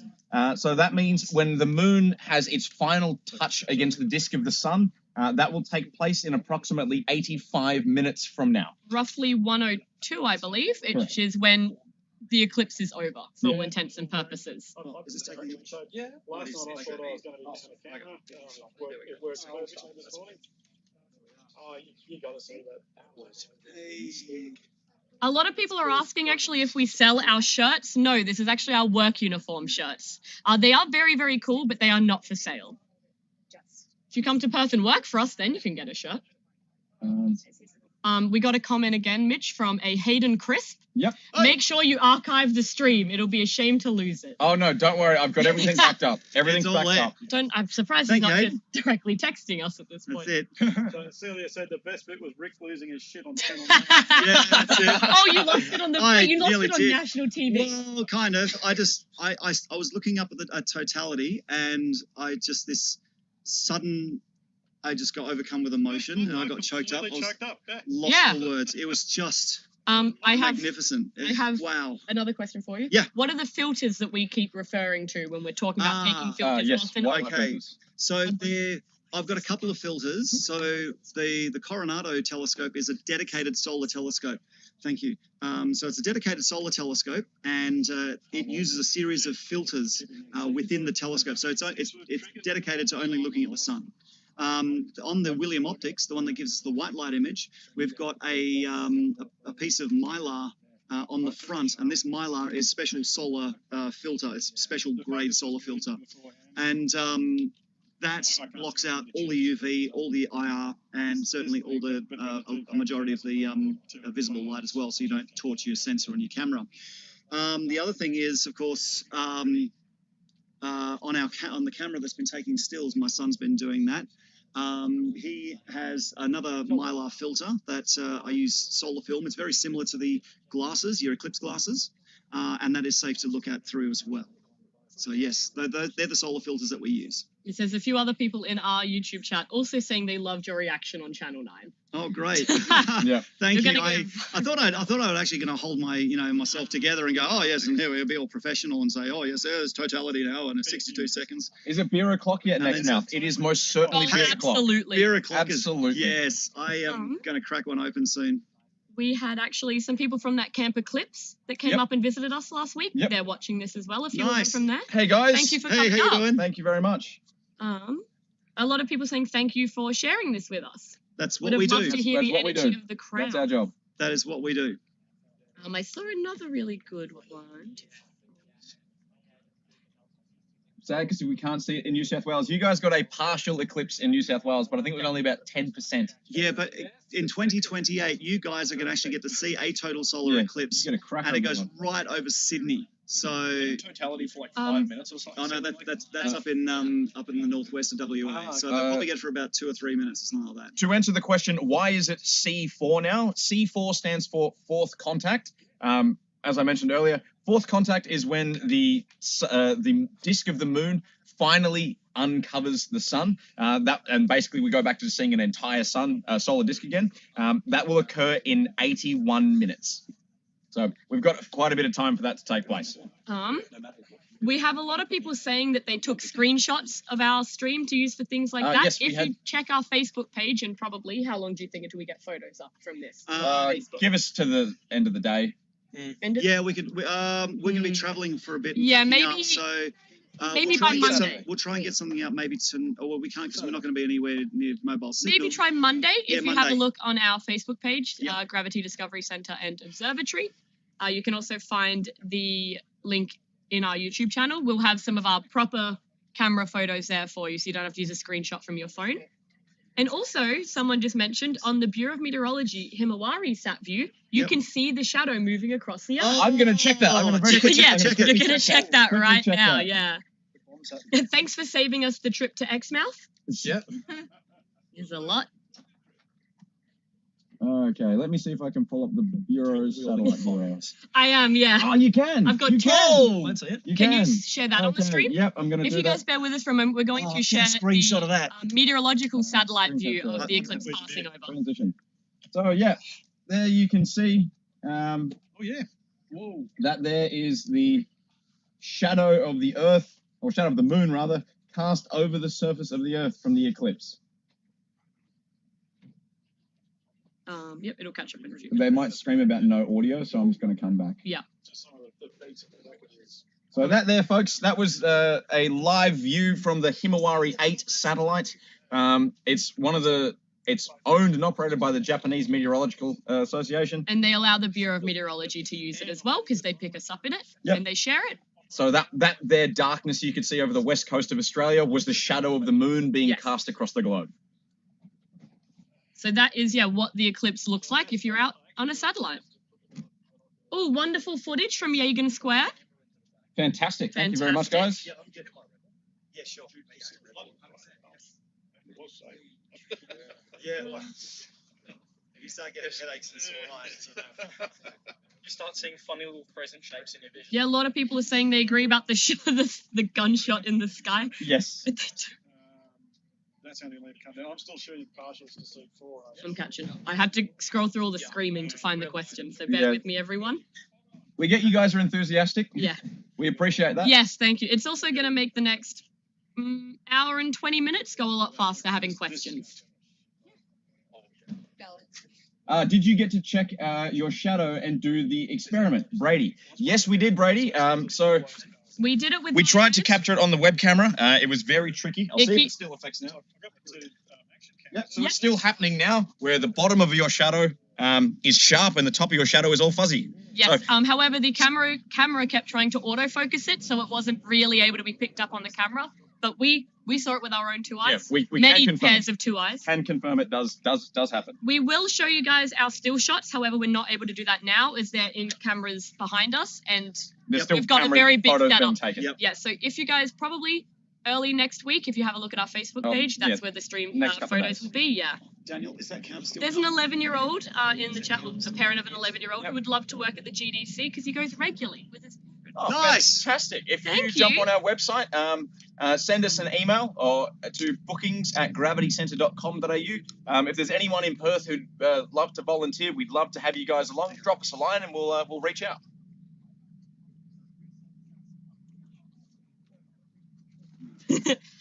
We actually had one question. You guys mentioned it took 5 years to plan this. Why did it take a lot of time, and what was involved in planning for a solar eclipse? Well, because of, that's a Rick because of me. Yeah, see, I like I've only been involved for about 2.5 years. planning everything down to the, even what kind of food we're going to eat. Can you nail it, Rick?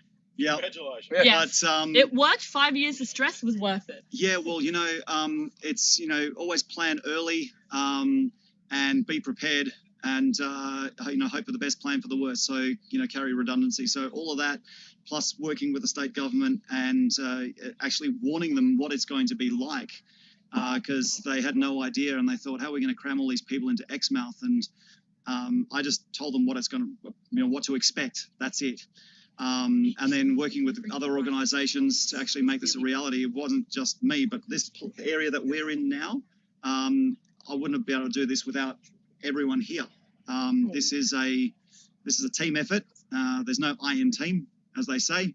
But what a hell of an experience, for everyone. And I'm glad everyone is here to, enjoy this. I have a couple of kind of easier questions. How loud is a solar eclipse? You had the audio muted, so we couldn't hear what sound it makes. Definitely. The solar eclipse makes no noise. The people observing the solar eclipse make the noise. It's probably a good thing. Yes. A good thing that we did mute the audio. I noticed a couple of people have pointed out our language. Yeah. It was definitely We were saying, definitely bad in that Yeah. period, so probably a good thing for the kids. but again, Australian. Yeah. Another one. Did anyone else's body temperature change during totality? Start feeling cold. I've personally had to put a jacket on because it did drop a fair few degrees. I want to say about 3 or 4 degrees. Yeah. You were gone when it was, say, Bureau Meteorology said 1 degree in 20 minutes when it first kind of kicked Wow. went before totality. Okay. So yep. it did drop a fair few degrees Celsius in there. That's How do I know when there's an eclipse in my area?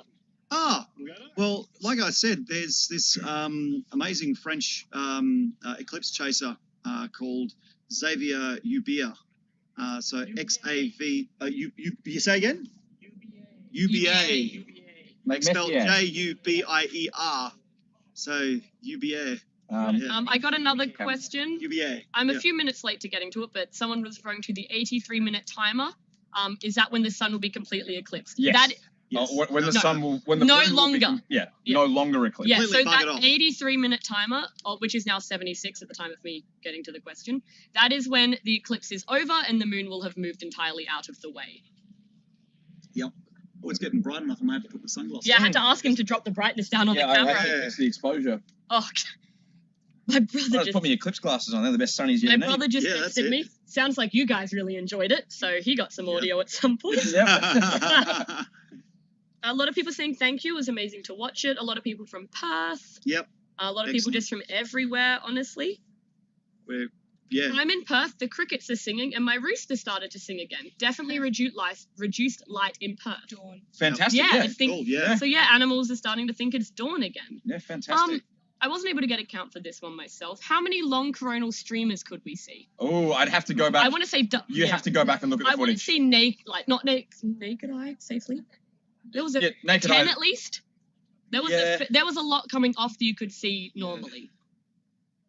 But yeah, go back and watch the footage, which Uh, I'll do so you can. Yeah, Great job, totally entertained in a humorous, scientific way. I'm Cool. glad they're seeing the humor in it. Yeah. Beautiful. Yeah. Yes. How many people were watching? I like We it. peaked at about 2.7 thousand. Whoa, We're currently at okay. 2.1 still. Yep. What caused the huge solar flares immediately before and after totality? The big bit sticking off the side immediately before and after. Oh, okay. So Oh, just before and after. Yep. So that was the camera me changing camera exposure settings as the filters were going Yes. on and off. Yep. So it wasn't actually something on the sun. No. That was but purely you, an you do get the effect of the diamond ring. So it's the last Yes. gasp of sunlight as it goes behind the moon. So the moon's surface is not smooth. It's lumpy. It's got mountains and stuff. And of course, you get the effect something called Bailey's beads, which is the almost like a bead of sunlight, beads of sunlight rather, around the edge. But then that last gasp, that last flash of sun is the diamond ring effect. So potentially that last little flare was the diamond ring effect, and that happens both entry and exit. So just as it's all, What? Oh, the What? footage. Okay. I was like, what is going on? Is there a second What? eclipse? Why is everyone No. freaking out? We're just, oh my God. So yeah, you can slowly see the moon moving across it. That'll make a cool t-shirt. Stuart has also just texted us. Hey, Hope Stuart. you guys enjoyed it. Not jealous at all. I think he's a bit jealous. I think he's a bit. I just remembered. I took photos of some questions that we deemed, we wait for Rick to Oh, publish okay. We do. questions. We have pending questions. So I've been dual phoning Wouldn't this call it entire diamond thing. ring, but Let me- the size, the prominence. No, we do. And I'm trying to find that. Why does the totality time vary? Why was this eclipse 1 minute, but 2028 will be a 5-minute eclipse? That's a good question. It's to do with. Oh, Christ, I can't remember. Give me a That's second. okay. That's okay. Let me think about it. We'll come back to that one again. I don't know if the person's still in I chat. know the answer, but I just can't formulate it into any coherent words. Yeah, we're all just a bit. So, Yeah. I'm still a bit, a bit shaky. That's so good. Okay, well, I'll try another kind of harder one if you don't mind then. Let Go me for it. find the exact one, which I think it will, but I wanted your opinion Right. as well. Will the moon moving away from the Earth in the distant future affect solar eclipses? Yes. I thought it would as well, It because will. it's about the ratio It and will. the distance Yeah, and it is. everything. It Yeah, is. It's all about the force perspective. Yes. The moon's moving away from Earth at 3.8 centimeters a year. I don't think it'll actually affect us for at least a few thousand, if not 10,000 years. Because that's 3.8 centimeters a year over that scale is very little. Mhm. But nevertheless, it eventually in the distant future, yes, it will affect. And the only thing we'll be able to see then is either annular eclipses or partial eclipses. No more total solar eclipses. This which isn't is quite sad. This is Yeah. another really good question, actually. I think in the northern hemisphere, does it go the opposite direction in an eclipse? Because in this one, the moon moves down from the top to bottom. Will it go the opposite way in the northern hemisphere? Hmm. Or is that to do with how things move in general? Because you get different paths of the shadow. Sometimes they can race from southwest. Yeah, please, Joe. Joe's Cool, got perfect. 20 billion times smarter than me. And We'll get he'll, him. So yes, he'll please put it look, in some if you're in coherent the way. northern hemisphere, does the eclipse go the other way? Well, the thing is that Come around, Come, take a take a seat. Come seat, take a seat, Joe. We'll get Rick back in a minute. so the thing is that generally, because of the orbit of the moon, the eclipses tend to go west to east. Mhm. But in the northern hemisphere, we're looking at the sun towards the south. Mhm. And in the southern hemisphere, you're looking at the sun to the north. And so there is just, in effect, since I am from the northern hemisphere, when I look at the stars, all the constellations seem upside down to me. And that same effect takes effect here, where west to east is in the opposite direction, because you see southerners see the sun in the northern sky. And so when you look at the sun, generally the sun is moving right to left in the southern hemisphere in Australia. When I look at the sun from the United States, the sun, when I look to the south, seems to be moving east to west, but it's going left to right. And so things aren't different, but from your perspective, the northerners are upside down, and from the northerners' perspective, you're upside down, and that's it confuses the bejesus out of me when I look at the sky and everything seems upside down. But everyone here seems to think it's fine, so I just take everyone's word for it. Thank you very much for that, Joe. Thank you. Okay, I yield the chair. That's so good. Yeah, I'll keep holding it down. We got a question, not asking about hand shadows, but if any shadow bands were seen just before C2 or just after C3. We weren't able to see a clear racing shadow line, but we could very, very easily and visibly see that it was growing darker and darker. This would be another one where I would say go back and check, have a look at the footage. Yeah. I will be going back and reviewing the footage to see if I can see that. To be completely honest, in that moment, my head was buried in a tent in a computer setting exposure settings. So I wasn't visually looking around to make sure that the shadows were racing across. Joe, did you manage to notice the shadows coming across? No, and we even took out some of the wall nearer. Yeah, you're in the same... Oh no! We even removed some of the privacy screen to kind of increase our chance of seeing that shadow wall. We would not able to see that. We will review the footage to show you guys. For people asking why the time of totality varies between different eclipses, that is something we will get back to you on. Well, our chief astronomer has the answer. We just... what have we got? It's the time of totality one again. I was saying we'll get back to it, unless you have... The time of totality? Why they're different in different eclipses again. Oh, God, because it just depends when it happens, really. It's a case of, sometimes they can happen at sunrise, some at sunset, some in late afternoon, morning, mid-morning like now, It's a whole lot of things. It was just... You good, Jay? I just got my first glimpse of the stuff through that scope, and I got some great shots. Oh, he's got some great shots. So, yep, Joe's about to self-combust. But I just spoke to a colleague down at Yagan Square. He was running the digital tower, so picking up our signal and sticking it up in the digital tower. And he said the place was packed full of people, shoulder to shoulder. And then when it actually got to mid eclipse to totality, people lost their minds. That would have been the best experience. So that would have, almost. Not actually better than being here, but if I wasn't here, I'd want to be there. That's what I was going to say. So a lot of Perth residents thanking us have all been. A lot of people in this chat that have been to us before as well, actually. Thanks very much. Yeah. So to answer the question of the gentleman earlier who asked, could we see the shadows racing across the ground? I've just reviewed the footage from the wide field camera. I can't noticeably see any racing shadow.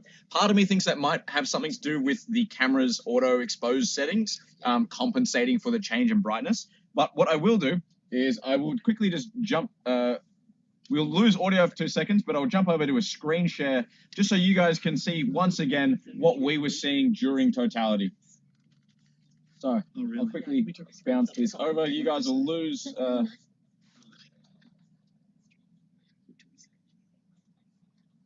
relive the moment. I've been double set this on the play again. Wow. My friends have had questions, and they've had a lot of good ones. I've been stealing. Yeah. I'm the social media person, so I'm the...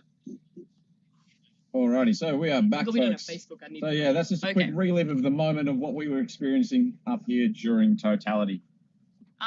When it was totality, can you explain the ring of fire? Was that what was that actually? It looked like bursts of flames from the sun's surface. Those were prominence ejecting from the limb of the sun. So yeah, for all intents and purposes, that was a ring of fire.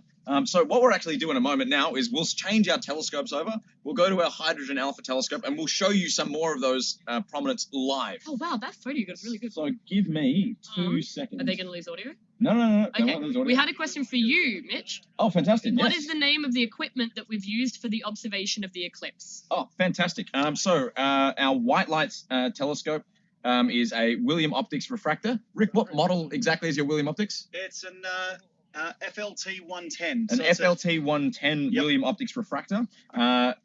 The hydrogen alpha telescope we're using is a Coronado Solomax 2, 60 millimeter, single stacked.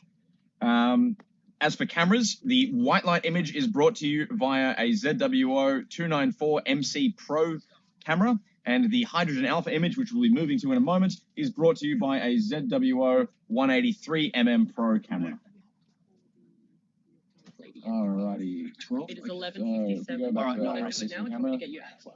I'll just show you some of our gear here now, folks. So as you can see, the large camera or the large telescope, that's that William Optics we were talking about. And the smaller golden one is our dedicated solar telescope. It's a hydrogen alpha telescope that allows us to view a very specific wavelength of light coming from the sun. So I'm just changing some settings in the background here very quickly, and we'll get you guys jumped over to have a look at that ring of fire again in near real time. This I was setting meeting for I got a little bit of focus here. That's why. My uni classmates just sent a link to a different stream to our group chat. Send this. I am, and I'm yelling at them. You are still live. Mind the sass. Fine, they'll hear it. Alrighty. So the ring of fire that you guys saw earlier, this here is exactly what was causing it. So these little spikes that we can see on the edge of the solar limb, those are prominent. So those are jets of plasma that are erupting from the solar surface. The majority of these are caused by those sunspots, those darker regions that we saw earlier. The ones that were the first ones to kind of disappear from the disk of the moon, they should be coming back shortly. So we'll go back, we'll have a look at those.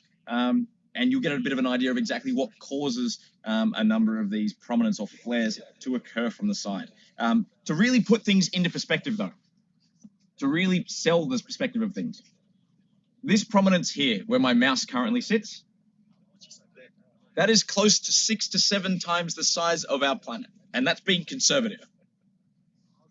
So these are truly massive eruptions that we're seeing from the limb of the sun. Nothing spectacular. This is kind of like everyday run-of-the-mill for the sun, but just to put things into perspective, 6 to 7 times the diameter of the Earth in height. Someone asked who was recreating the Wallol experiment here. I should have grabbed the gentleman's name. There's a team of researchers. I can't recall their names off the top of my head. A quick note on the Wallol experiment. For the upcoming eclipse in 2028, we are looking to recreate the experiment ourselves. We initially thought about doing it at this event. However, because totality was so short and there's a lot of stuff we had to kind of faff around to do, we didn't end up doing that. We are trying again to do this for the 2028 eclipse, as the location that we've picked will have close to 5.5 minutes worth of totality. Someone from Karatha mentioned they had about 97% coverage. I can't believe how bright it still was, but how cool it was at the same time. Yes. As the moon moves across the disk of the sun, it's blocking a lot of that ultraviolet, all kind of wavelengths of radiation coming from the sun. So it is going to get a lot cooler. Just no different as if a cloud was to move in front of the sun. Very similar effect, except instead of a big kind of fluffy thing of water vapor, it's a giant rock in the sky. Rick has to call New York Times. Yeah. Come sit here again. Talking about anything. Oh. Rick's getting pulled over for a couple of interviews. Can you get that baby back to like the full screen of the sun for me, and then come join me for questions again? Give me a second. That's all good. To move some stuff around. That's all right.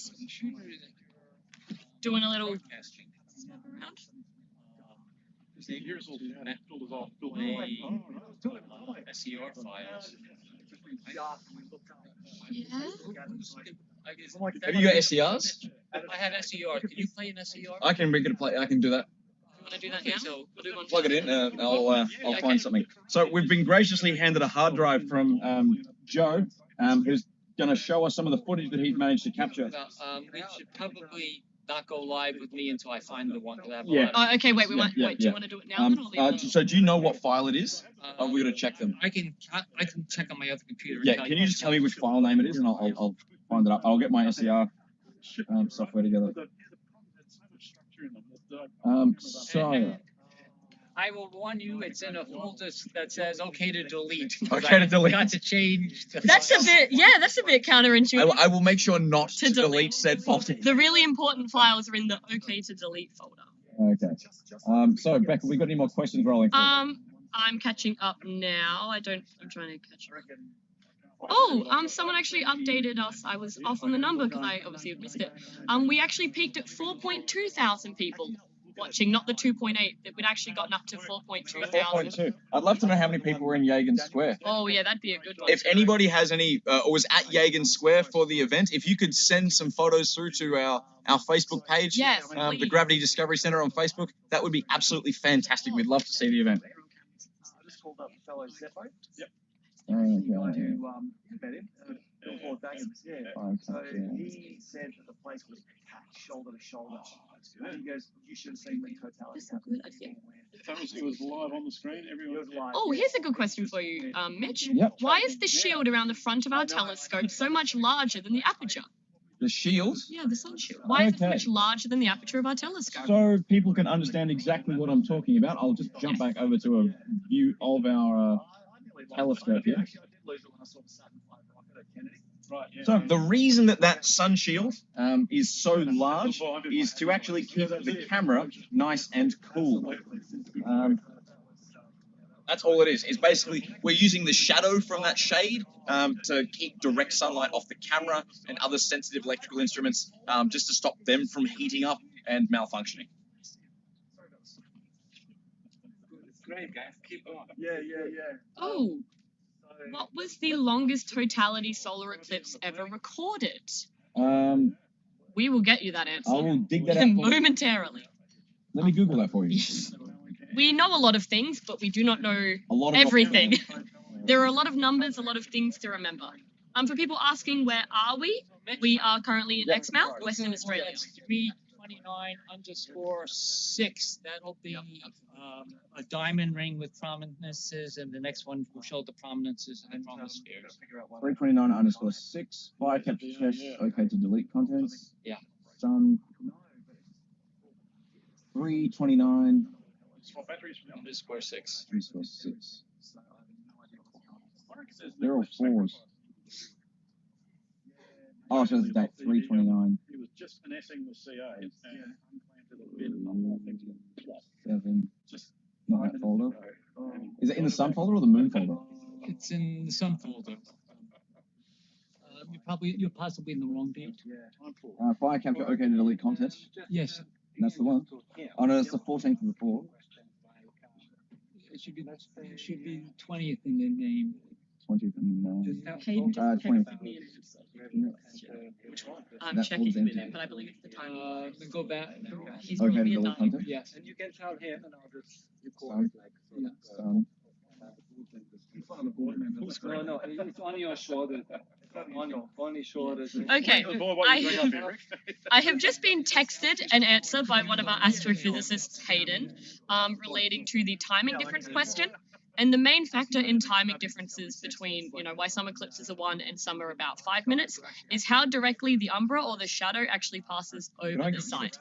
So direct hits, so direct lineups are longer, and the ones that come on a tangent are shorter.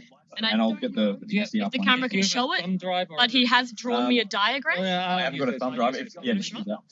And Hayden has also been gracious enough to answer the question for the longest eclipse, which was the 1973 Concorde expedition, where the Concorde chased a total eclipse for 74 minutes of totality.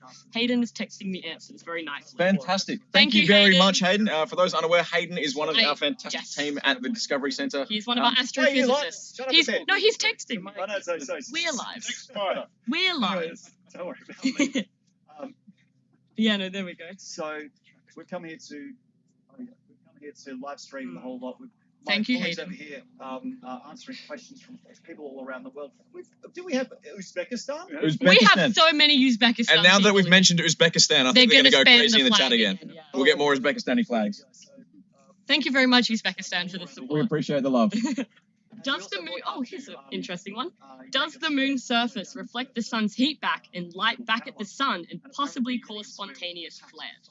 No. The moon cannot do that, no. It does reflect sunlight, but not focused or intense enough to cause a solar flare.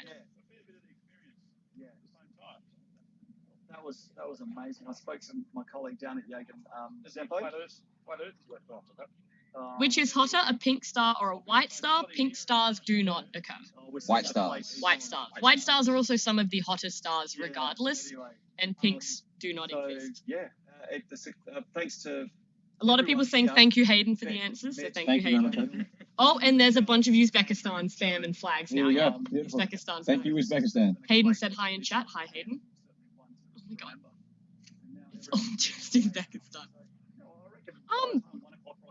This one. Here's a question for you, Mitch. Yep.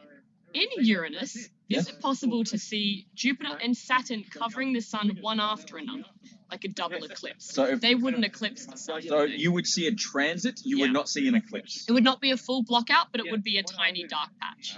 It would have to be at the exact moment. Yeah. Oh, actually, sorry, that reminds me of a question I scrolled past before. Someone's asking if that little dark point on the sun is the shadow of a satellite. No, that little dark point we see on the sun there is a sunspot. I did, yeah. We sent it all. Perfect. You know, you mentioned Uzbekistan and they're going off again. they're going off Yeah, again. they're going off again. Thank you, Uzbekistan. Are we using ASI Studio to run our cameras? No, SharpCap Pro. SharpCap Pro. There you go, man. I use SharpCap Pro for everything, even non-astronomy things. Microscopy. I love SharpCap Pro. Can't recommend it enough. Not sponsored.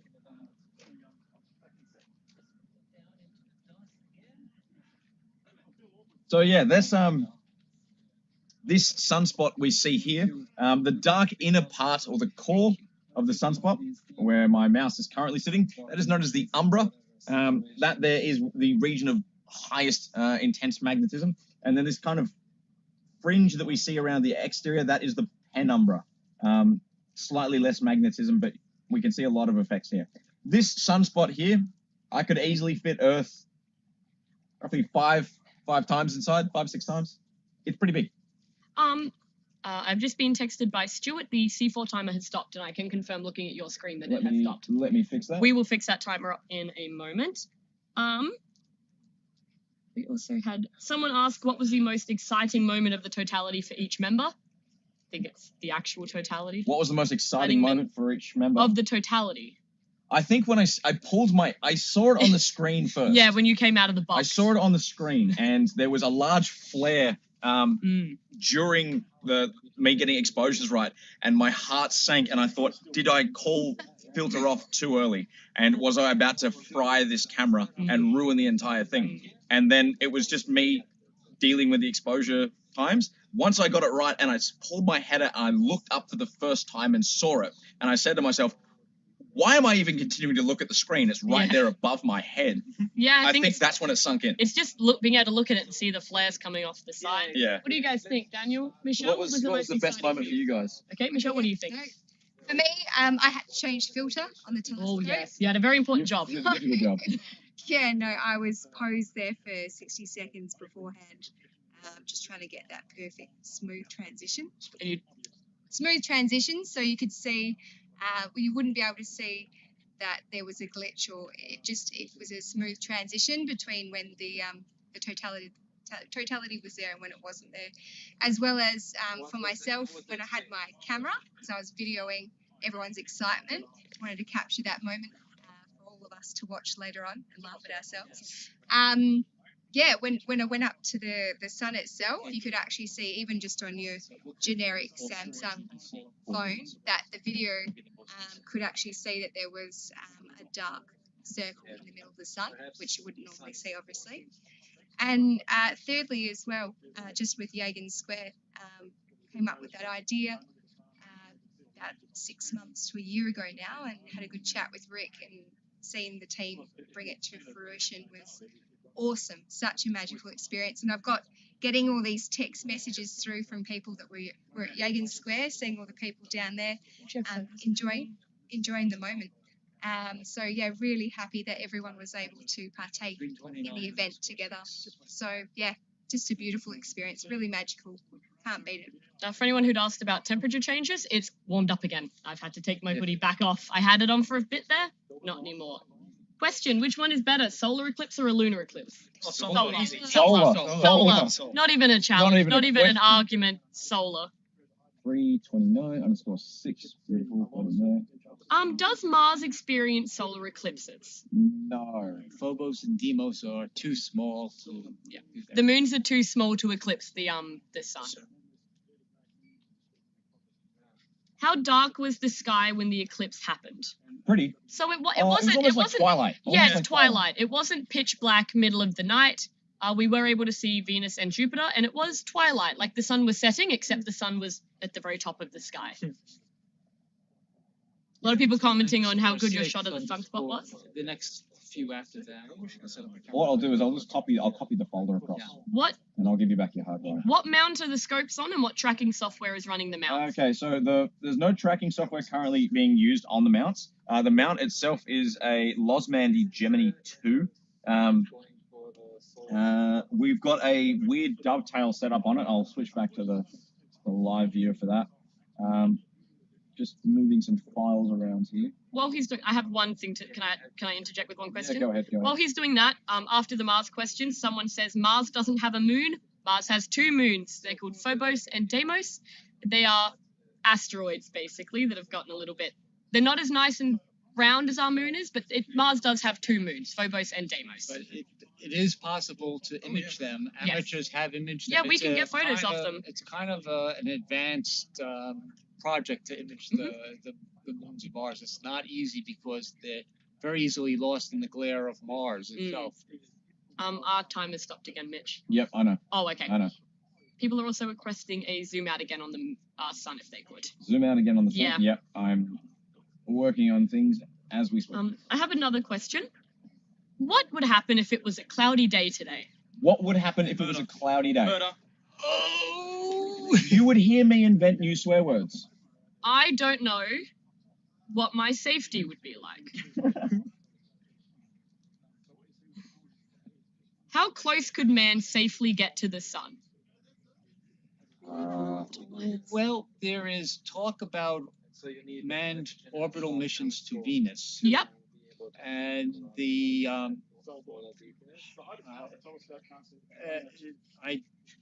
I imagine you can get closer, but you have to deal with several heat and the radiation. Heat and the radiation, and it really depends upon your hardware. The Parker Solar Probe, which is unmanned, is within the outer corona, and but that's certainly a place that would be too challenging with our current technology. So Venus, roughly, is the closest we could really get. You know, if we were clever, I imagine people will eventually be on the dark side of Mercury or underground in Mercury, but that's not likely to happen in anyone's lifetime who's alive today. Number 5, I like that. Rick. Cool. Rick, Yes. when did you need to call that number you got me to write down? Now? Hang on. Was that Zeppo? I think so, yeah. I've already called him. Oh, okay. Or was that... that one. Have you pulled him up yet? Oh, yeah. So I don't want to read the phone number out. It was okay. Oh, you've already done that? I've already called him. He told me about Yagan Square. Perfect. Oh, okay, perfect. Yeah. He's Zeppo's saying there are about 2,000 people watching from Yagan Square. Oh, wow. We're aware that our time has stopped. We know that it's doing that. Who cares at this point? Oh, we better put it back on. A question. It's back. A question. Yay. Imagine the rarest eclipse gets covered by the clouds. I don't want to imagine that. Well, It's it not the didn't happen. rarest. Oh, yeah. Shut up. Yeah. We're fine and we're safe and it worked. We pray to the cloud gods. We sacrificed a chicken and a flaming pentagram. Hayden's answering questions for us in chat. Oh, cool. Last week I learned at the Gravity Discovery Center that you can use a box and stab a hole into the box with a pen to look at the eclipse. That's it. That's Hopefully the whole you camera. did that today. I hope you did that and that you can come back with good eyes because you didn't go blind looking at the sun. It's downloading some software now. I'm going to view it. VLC. Any wildlife no, VLC, reaction?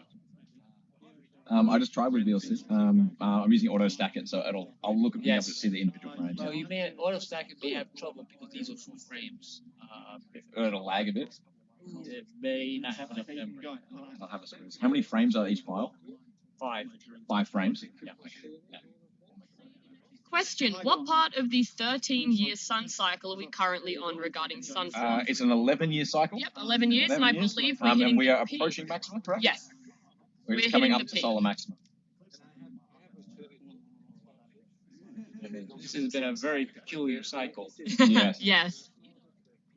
Question: did we hear crickets go off? No, No. when we weren't able to, but we're also by We heard a astronomers. road. Yeah, we're by a road and with a large amount of people here. So if crickets did make noise, they may have been drowned out by the people and us ourselves as well. In primary school, they showed us a video saying Venus is hotter than Mercury, something about the atmosphere. Correct. Other places say Mercury is the hottest planet. Venus is the hottest planet because of its atmosphere. It's like the greenhouse effect, This is my but on a much larger scale. Except for You would think Mercury's hotter because it's So closer we're to the sun, but it is broadcasting not. live, so we broadcast live to Yagan Square. Almost over. Yes, we have less than an hour until the moon is completely moved off the sun, and then the eclipse is done. I've just got to. I wanted to look at it again, so sorry. Announcements on there. So I'm currently going through Joe Eisen's data. We're hoping to get some, what is it, footage?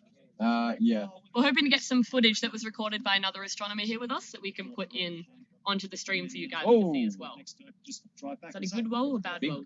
Good. All right. Hang on a sec. I'm coming back. Have a good one, guys. I'm back. Oh, big. What's big? Joe's frames. Is it going to lag our stuff? Shouldn't do.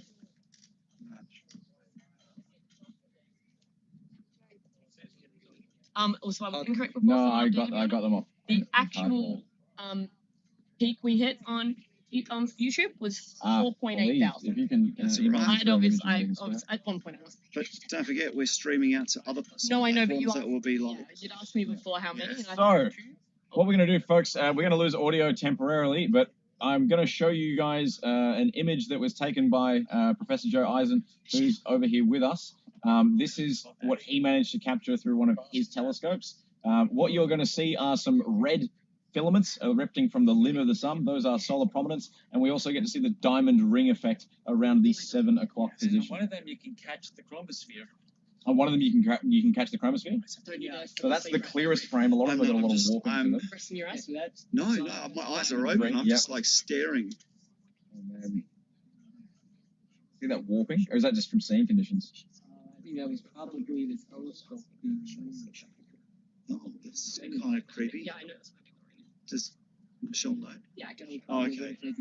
No, the Yeah. I'll check the next file as well, but I'll flip this one over. that weird comment asking if I was single. That was This is half a minute. 03 29 Okay. Yeah, we'll be funny. That was the one you told me to check. Yeah. I'll go for the next one. Yep. Should we go for the 30s? Take that. Thanks. Are we muted still? No. Okay. Okay, that's good then. That means I can ask. Answer Yeah, let's answer some questions. There I will tell you. There has been a question sent by Totally Not Stuart. Hey, what would the Leaning Tower of Gingin look like if it was on the sun? What would it look like, Rick, to Totally Not Stuart? Okay, totally not Stuart. Smart ass.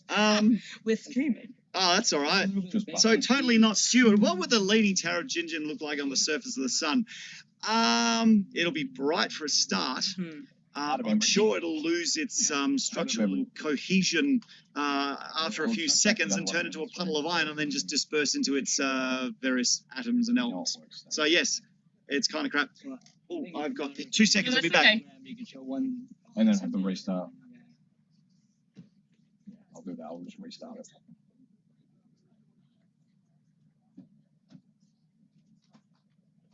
For people asking where we are in Exmouth, Western Australia. That's where the totality was for this eclipse on Australia. Dealing with some The minus 40-minute countdown is not counting till the eclipse. It is counting till the end of the eclipse. In 40 minutes, the moon will no longer be between the Earth and the Sun, and the eclipse will be officially over, and things will go back to normal. Is it set? Sweet. Question, when is the next solar eclipse in Australia? In Australia? Yeah. Good question. I think the next one that we're getting is the one in Western Australia is 2028. Mm-hmm. Now, if you want to go see that, start planning now. And because Western Australia is the road trip capital of the world, I suggest you start planning now, because it is literally in untouched wilderness in some, I wouldn't say wilderness, it is just untouched. It is just the most stark natural beauty you could ever encounter, and the geology around there is just, painfully old. And it's also very close to Lake Argyle, so, you can go to a wonderful place like Kununurra, and I think this happens in July in 2028. So the temperatures is going to be absolutely fantastic. That's the best time, the right time of the year. And this one will go for full 5 minutes, 5 minutes and 3 seconds, which will just be stunning. So eclipses vary from a couple of seconds to 7 minutes total. But this one's going to be one of the long ones, and it's just going to be incredible. So we're already making plans to go up there. It is visible across most of Australia. It is. It's just like it's replicating the Great American Eclipse, where it goes right across the Australian continent. So people in Sydney will be able to see it as well, but I reckon, to be honest, the best place to see it would be in Western Australia. But you're not biased. Look, Western Australia is an amazing state. The people are friendly, very, very, warm and friendly, and they're great. I'll vouch for that. So you vouch for that? Yeah, yes, of course, yes. But not being held at gunpoint, we swear. I want to take this opportunity now just to thank a couple of organisations. First and foremost, I want to thank WA Tourism for helping us get up here and to also be a part of the organisation, and the Department of Jobs, Tourism, Science and Innovation, JITSI. They did a lot of the heavy lifting for the organisation of this event and getting all the logistical matters, and it was a real privilege to actually help out, to be a consultant and help organise all of this.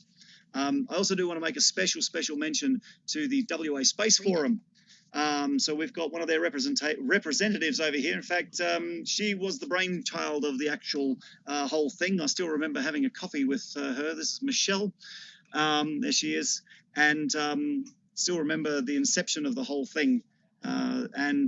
Since then it's grown to amazing proportions, and trying to get together all the space industries in Western Australia and actually make Western Australia an important space industrial complex. Working together to get the live stream at Yagan Square as well. That was an idea hatched up by Michelle, and we took the idea and ran with it, and actually the turnout to Yagan Square was insane, apparently. So a few thousand people there at least, and going absolutely nuts during totality. So that was a fantastic thing then, and we're really proud to have been able to bring that to the people of Perth in such a social environment as well, such as Yagan Square, and we're hoping to continue to do so in the future. So I've got to be interviewed again, but and I do apologise for me losing my lack of control of my emotions. I should have been more like Mr. Spock, and I'm in control of my emotions. But when you're faced with this hole in the sky, that just slaps you around the head, grabs you by the collar, and going, "Oi, look at this! and it it works really well. So yeah, it couldn't have gone any better. So, and that's thanks to all my friends, colleagues, crew here. So yeah, it worked out spectacularly. So it was brilliant. Well done, everyone.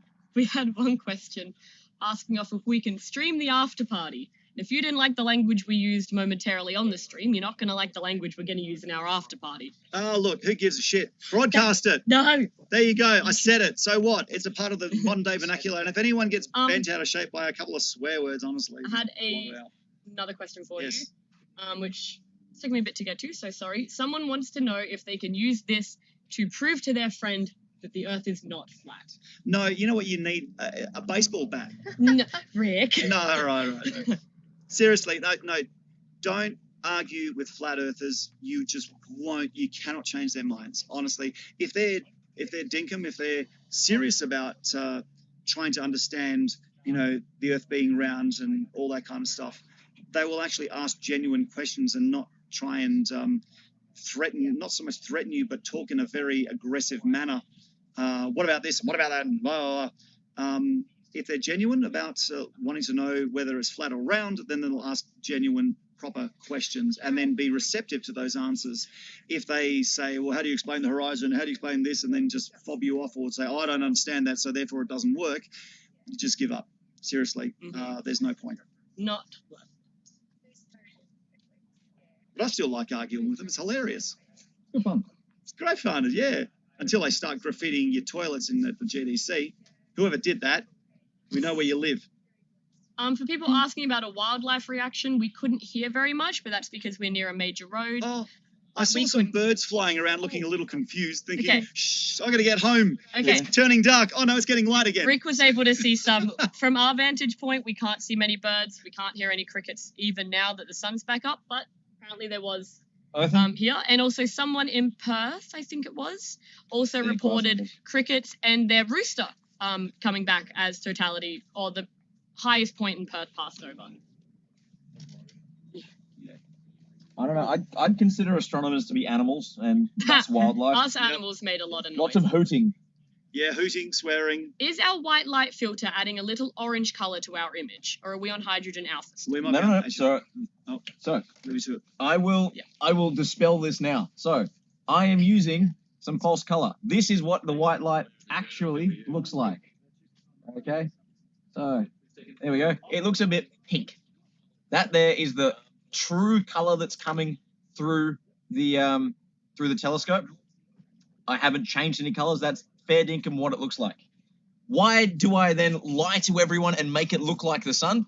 Well, because it's easier than explaining a pink sun. Because pink stars don't exist. Yeah. They don't occur. If you go, is this a pink eclipse? Is this? I get a lot of questions about things that don't exist. So if I just make it look like what most people think the sun looks like, it's just easier that way. So no, I'm not deliberately trying to trick you or fool you or hide something, as some people like to think. No, it's just so you don't ask silly questions about why is the sun pink, and then I've got to explain the physics behind solar filters. No, this eclipse could not be seen in Uzbekistan. I'm so sorry, but thank you everyone from Uzbekistan for watching. The scout camp that we had last week called One Camper in the chat. Thank you very much for coming up and for watching. Does this phenomena, I'm assuming the eclipse, affect our ability to see the aurora borealis on Earth? Does it affect our ability to see the aurora borealis on Earth? No. Yes. No.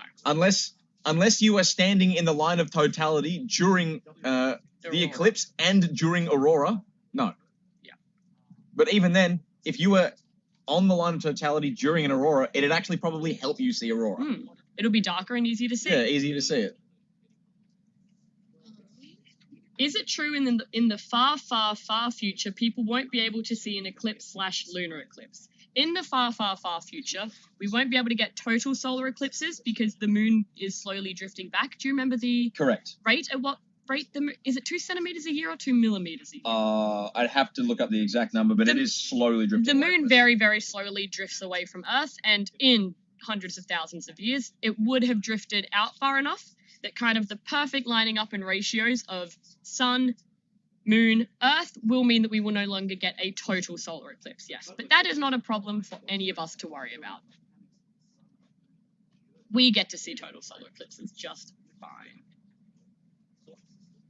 No, our moon is not an alien base. We've asked that about 20 times. Do pink stars occur instead, because instead of the standard hydrogen and helium process, it uses the rare Schweppes effect to undergo hydrogen to pink lemonade transformation? Sure. Yeah. Why not? Yes. Cool. Why not? Tell me how that one was.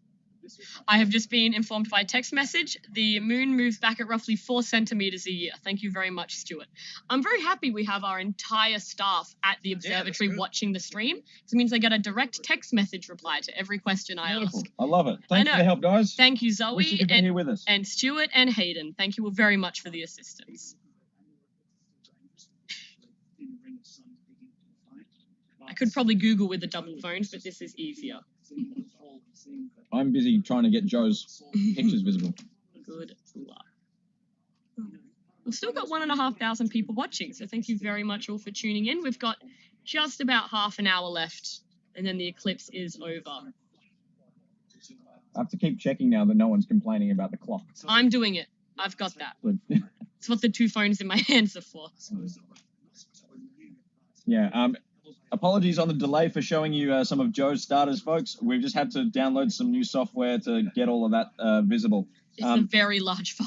The problem is I can view the software, but the stream would also crash because my computer would melt in the process. So we're just trying to find a little bit of an easier way to massage the information out and not crash the stream at the same time. And if we're unable to get that, I'm sure we can figure out a way to get it posted somewhere, Mitch. Yes. Yes. So if we're not able to get it, if you guys keep an eye on our Facebook page, and we'll even try to post a link on YouTube and you can see it.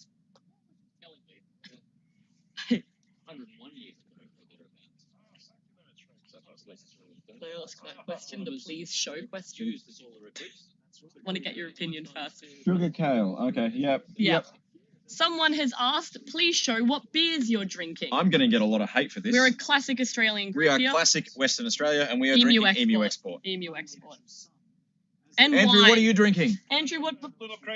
Little Creatures Pale. Nice. Joe was also drinking Emu Export. I think What have Rick you and guys? What have you guys? We got Heineken. And I've got Heineken's, Heineken. and I've been on the rosé personally. Oh yes, everyone, listen to the other Richard in the chat, who's not our boss Richard, but a different one. Click likes, follow the channel, be nice to Yes, if you guys like these kind of streams, we do them. nighttime streams as well with our live sky astronomy. So if you're into that kind of stuff, hell, if you follow some of the other big astro guys on YouTube, people like Chuck's Astrophotography, you love his solar streams or his star party streams, give us a sub. We do very similar content. Yep, hit the little bell. And we've got the advantage of being down here in the southern hemisphere. So a lot of you guys up north, we can show you a lot of stuff that you don't normally get a chance to see because of your latitude. Yes, and where we would stream from is also, it's at work, right? Yes. We also stream from our observatory, which is quite far away from an actual city, so we can get quite dark skies as well. So yeah, if you are interested in astronomy-based streams and asking questions and things like that, I recommend you like the stream, follow the, subscribe to the channel, like our Facebook page as well. Just received a text from my grandma. Thanks, Grandma. Have to give my grandma a call out. I can't not. It's my grandma. When is the next lunar eclipse? Do you know that, Mitch? I will find that out. I'll Google it, Mitch. All right. I got 2 phones. Again, there's a lot of dates, lots of times. Hard to remember them all. What is really behind the stone? Next lunar eclipse. Okay, the next one. Oh no, wait a minute. Let's find it in general.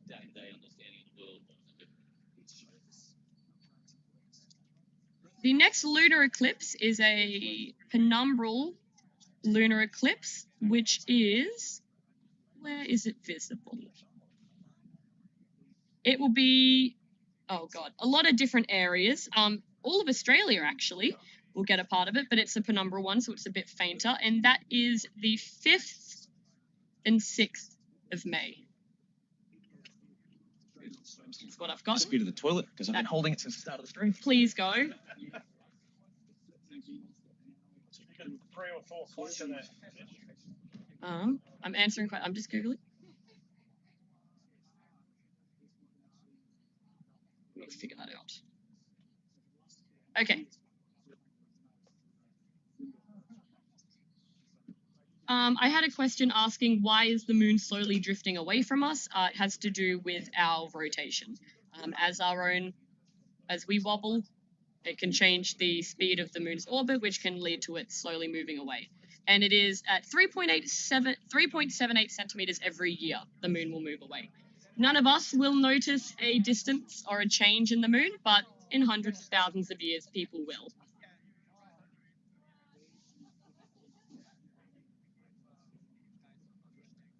Where is our observatory? Our observatory is near Perth, Western Australia. It is called the Gravity Discovery Centre and Observatory. We're located about an hour north of Perth. I am getting toasty. I'm not gonna lie. Even I, born on the surface of the sun, am susceptible, so I am going to cover my faces just a little bit. Well, I mean, the moon's not covering it up anymore. That's true. As burning. the moon is leaving the surface of between, blocking the surface of the sun, it's getting a lot brighter and a lot warmer here. Mm.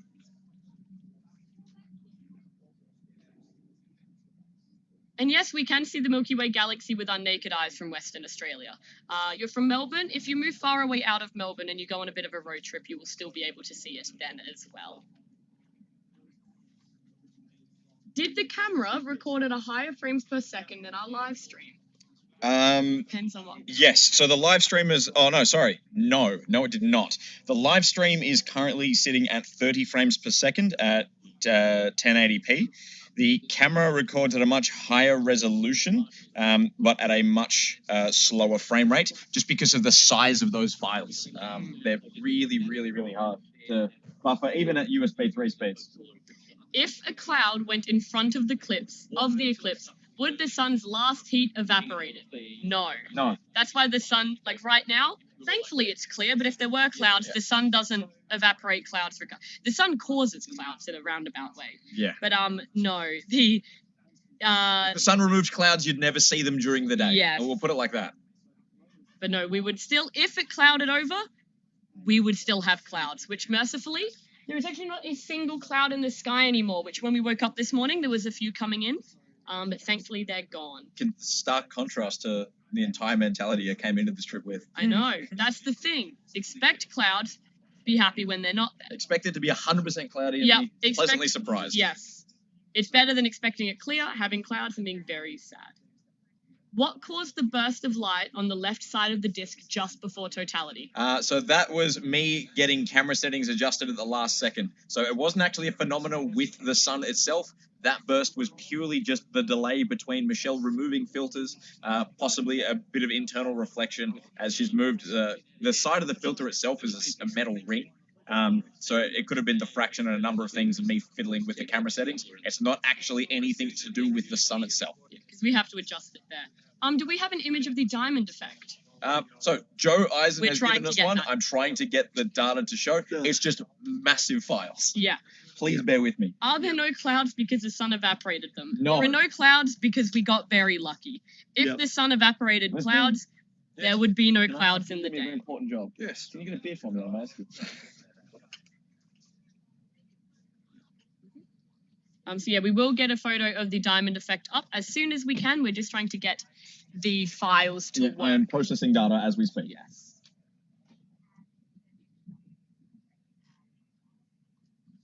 That was an incredible experience. That was. That was great. That was Still, yeah. 26. I've stopped my little. Oh, you were Oh, gone. man. I had a little.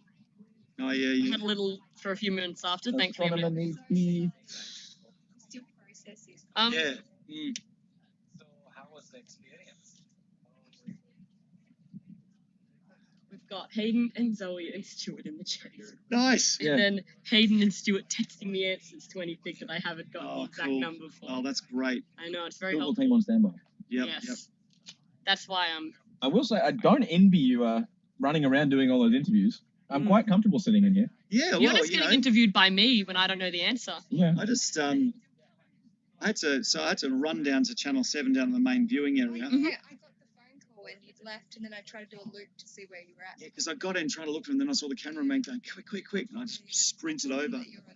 Yeah. And then from there it's like, Did it jeez. already happen? Yes. 20 minutes past something. I got to run to Channel 9. And sprinted up to Channel 9, got there like, but yeah, I managed to catch my breath fairly quick, which was good. Someone's coming. ¿Cómo estás? Muy bien. ¿Y tú? Okay. Yes, if you go to the satellite view on the Bureau of Meteorology page, the Himawari 8 satellite, you can actually see the shadow of the Earth, the shadow of the moon moving across the Earth. We can get it up again, but if not, check out the Bureau of Meteorology Facebook website. Well, actually, they have posted it on their Twitter account, so you could probably see it on their Facebook as well. Yep.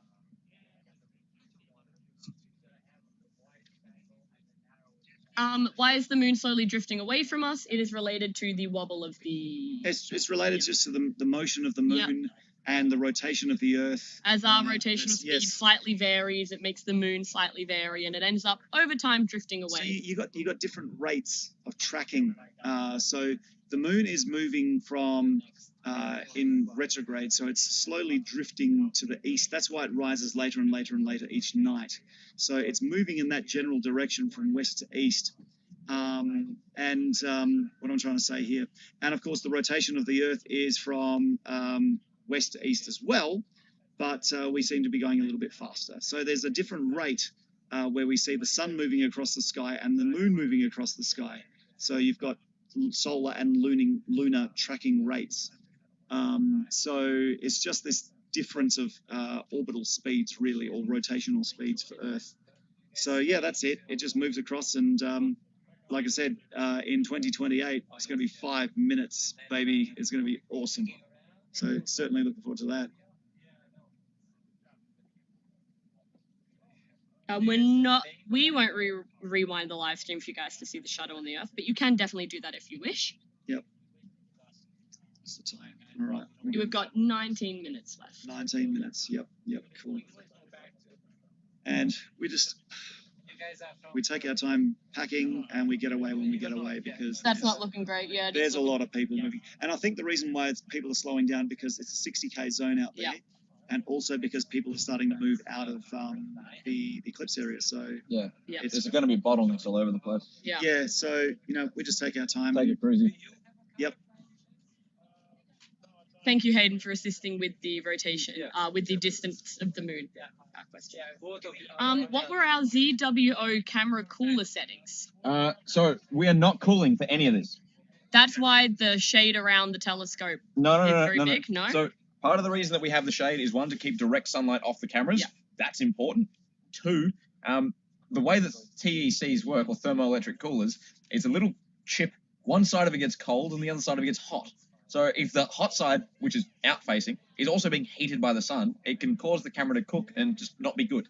So we didn't cool the cameras at all for this, because we're not using incredibly high gain. What we're looking at is incredibly bright, so we haven't got to worry about the noise floor. Can they see any of this eclipse from the Northern Territory? Yes. How much, roughly? Do you know off the top of your head? No. Coverage? Okay, we don't know what coverage, but yes, you would be able to see. You would need to have eclipse glasses, though. You're not going to see totality, so you need to have either eclipse glasses or make a pinhole camera, so you're able to see it. But yes, because on the satellite view, you can see the shadow going over the Northern Territory. If the satellite view shows the shadow, then yes, you can see part of the eclipse. But again, not looking directly at it.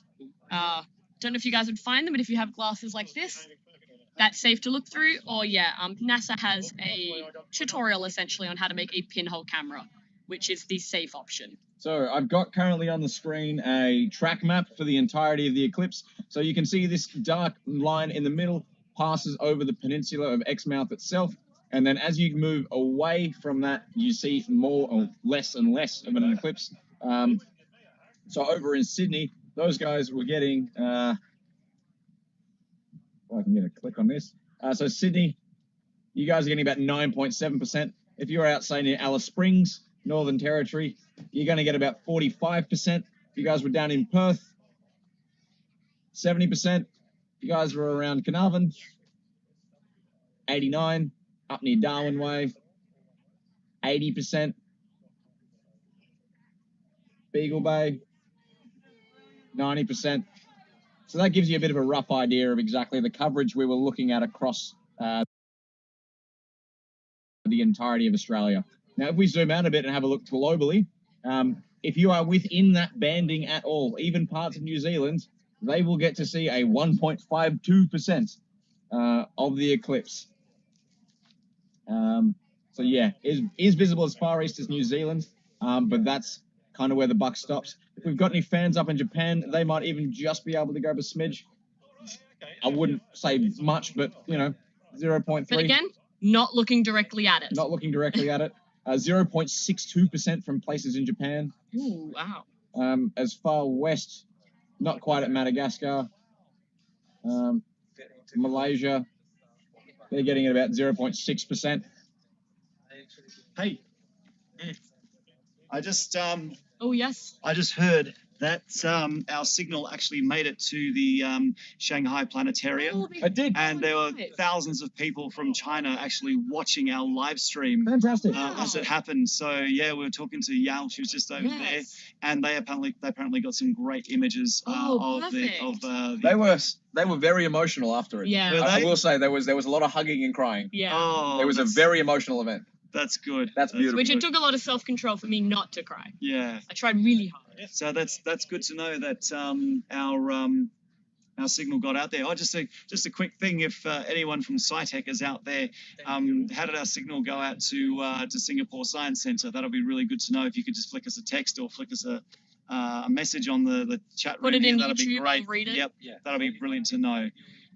So yeah, we're really riding on a high here. So What software or hardware are we using to produce this stream? I believe we're using Streamlabs, aren't we? Yep, so Yeah, Streamlabs, OBS. Streamlabs and OBS. Yeah, all the camera capture software is SharpCap Pro. Yep. And I've got a Dell G15 gaming laptop. That's it. Yep. Got a GTX 4050 in it, 8 gig of RAM and an i5. Nothing Nice. crazy, guys. Yeah, we couldn't bring, a full PC up here on account of it being Dusty. quite isolated and a bit dusty, yeah.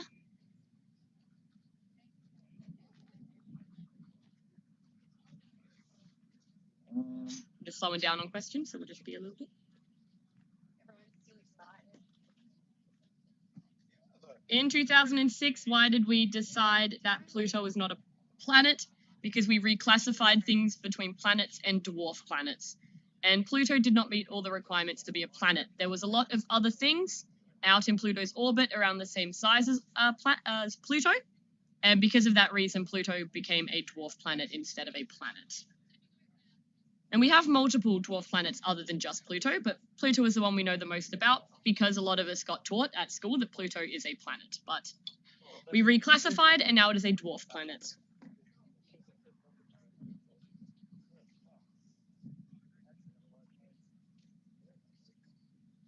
Thank you everyone from America for watching. Thank you very much. Yeah, for everyone tuning around the world, thank you very much for tuning in, guys. We hope you've enjoyed yourselves. It's been an absolute pleasure being here with everyone and Yeah. bringing this event to you guys live. Yeah, we've got 13 and a half minutes. Is it getting hotter in Exmouth as the Yes. eclipse ends? Yes, it's quite warm now. When we started, it was a bit earlier in the morning, so it was a bit cooler. As the eclipse took over, I had to put a jacket on. The jacket is now covering my legs from getting a sunburn, and it is getting quite toasty out here now. I'll actually check the exact temperature for you guys while we're here. So I think what we'll do is we've still got about 1,300 people watching. We'll use these last 12 minutes or so. If you guys have got any last questions for us here or the rest of the team, please send them through. We'll endeavour to punch through as many as we can. And then, come C4, I think it's time for us to celebrate and wind down for a little bit. It's been a long morning. It's about 28 degrees Celsius here currently. Yeah, I got a question if we can share any Aboriginal eclipse stories. No, not in this area, and none of us are permitted to share stories from this We region. do not have permission to do that. If you are by any chance in the Perth area, we recommend you come across to one of our Aboriginal astronomy evenings at the Gravity Discovery Centre, where we have a Noongar elder, Dr. Noel Nannup, present. But as for us here on the stream, none of us are really in the position to share any of those stories. And we're also on entirely different Aboriginal land now, so we definitely don't want to cross on any step on any toes or anything like that. Please don't get sunburn on our faces. I think it's a little bit late for that. Could you feasibly chase the tail of the eclipse in order to artificially extend the moment of totality, like sailing west? Yes, the Concorde did that in 1973, I believe. They got it for 74 minutes. Going to be honest, my coworker Hayden told me that about 45 minutes ago. So that, I only just learnt that myself. But yes, you can. If you're in a plane flying fast enough, you could follow it. Same with, I guess, a boat in the ocean, but you can follow it. You've got a tech guy, Mitch, who really likes hearing your tech talk. You've done really good. Linus Tech Tips. Yeah. No. LTTstore.com. Nice work on the broadcast. It's back to normal daylight in Perth now as well. I've just received an update. Great here to tech. Oh, yeah. How long was the total eclipse period? 1 minute and 2 seconds. So 62 seconds of totality here. C4 is 11 minutes away. Let's pack up, get everything away, and then we head off when we head off, and that's it. I'm trying to figure out who HH is in chat, but thank you very much. We appreciate it. Yeah. No, thank you very much, HH. We appreciate that. We appreciate you answering questions and also actually doing a pretty decent job at trying to control some of the chat. I do appreciate that. On neither of these phones do I have the actual YouTube channel to ban anyone. Yeah. So thank you for your help there. Thank you, and hello to the guys over watching in New Zealand. Thank you. We leave at 2, get there at 5. Are we camping up at 5? Hey? Are we going to camp at 5? Yeah, we'll see where we can get to. Yeah, I feel like we could push it another few hours, but 5 is like... Hi, everyone from the It's basically GDC. 12 Great hours stream drive away. today. Managed to get myself a few dodgy photos myself, but it's far better to watch the professionals from Jed. Thank you very much, Jed.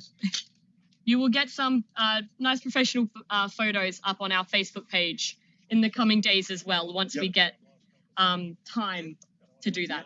I've actually received a question from my brother. Does it take longer for the moon to leave, or does it just feel like it is? Just feels like it is. It just feels like it. It's like the trip back feels like it takes a lot longer than the trip there. It's the exact same timing. If it took longer one way or the other, I think something's going a bit wrong in the orbits. Oh. How long have we been working for the GDC? I've been 4 years as of last Thursday, actually. So 4 years last week. About 3 and a bit. Yep, our tech man Mitch has been 3 years. Rick, how long ago did you start at the GDC? Who? You. Me? Yep. I started in October 2015. So he's 2015, which is what, 8 years? Close to Seven and a about half, that, 8 years. How long have you been here? I've been here for about 1 and a bit. About 1 year, One and a yeah. bit. And then the other people with us aren't employees, so I can't give those. Well, Andrew's on the board. Andrew's You're one on of board. our I always members. forget that. Yeah, he's one of How our long have you been on that? Kneel before me. I'm so sorry. I'm so sorry. How long have you been a That's what board Fred member? said. 8 years for Andrew being our board member. I'm so glad you found our stream entertaining. Thank you so much. With the 2028 eclipse, how much will be seen from Karatha? As someone from Karatha myself, good question. I don't have that information on hand. We don't have that right. I will wait for time and date to spit out the track maps and give you an idea then. When it gets closer to, check a website, timeanddate.com, and you can put in 2028 eclipse. People will calculate it I for was going to us. say, anyone who was watching the live stream from timeanddate.com, it was coming to you guys from right there. Just there is Perth Observatory. Oh, they're the time and date. Those guys are streaming over to Time and Date. We're set up just over here, over there again. We've got Joe with his gear on the far side. We've got Andrew, one of our board members, with his gear on the near side. Here's our setup. There's Beck.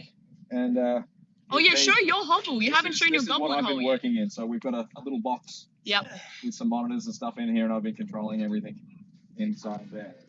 I extracted the, You managed to get a single frame out? I got a few of them. So Beautiful. Look for TIFF files TIFFs. in the main directory of the drive. Fantastic, guys. So we might have some more photos coming over Oh, from Joe perfect. Send you. Email. Mitch at the rest of our Yeah, email address. Mitch- I'm not going to read the rest of our Yeah. email address on Please don't read stream. the rest of my email. I'm not going to dox you. It's Mitch and then the rest of the email. Thank you to CAG3891 for saying our stream was better than NASA's. Thank you. Yeah, I And also- was only aware last night that NASA had a stream in the That's area. high Also- praise. I thought That's you pretty said good. I should read that last night. And time. Oh, yeah. Thank you very much. Richard Noling, who's been in our chat for actually most of this, thank you very much for complimenting the little cubby that Mitch has there in front of him. That was, I believe Rick built that actually. Yep, Rick put that together for me. Rick built that. Affectionately referred to as the Goblin Hobble. Yes. Will our stream be available? Will our live stream be available to view after it's ended? Hell yeah. Yes. Yes, it is saved to Yes. YouTube. It will be archived on our YouTube channel, yes. So you should subscribe to our YouTube channel.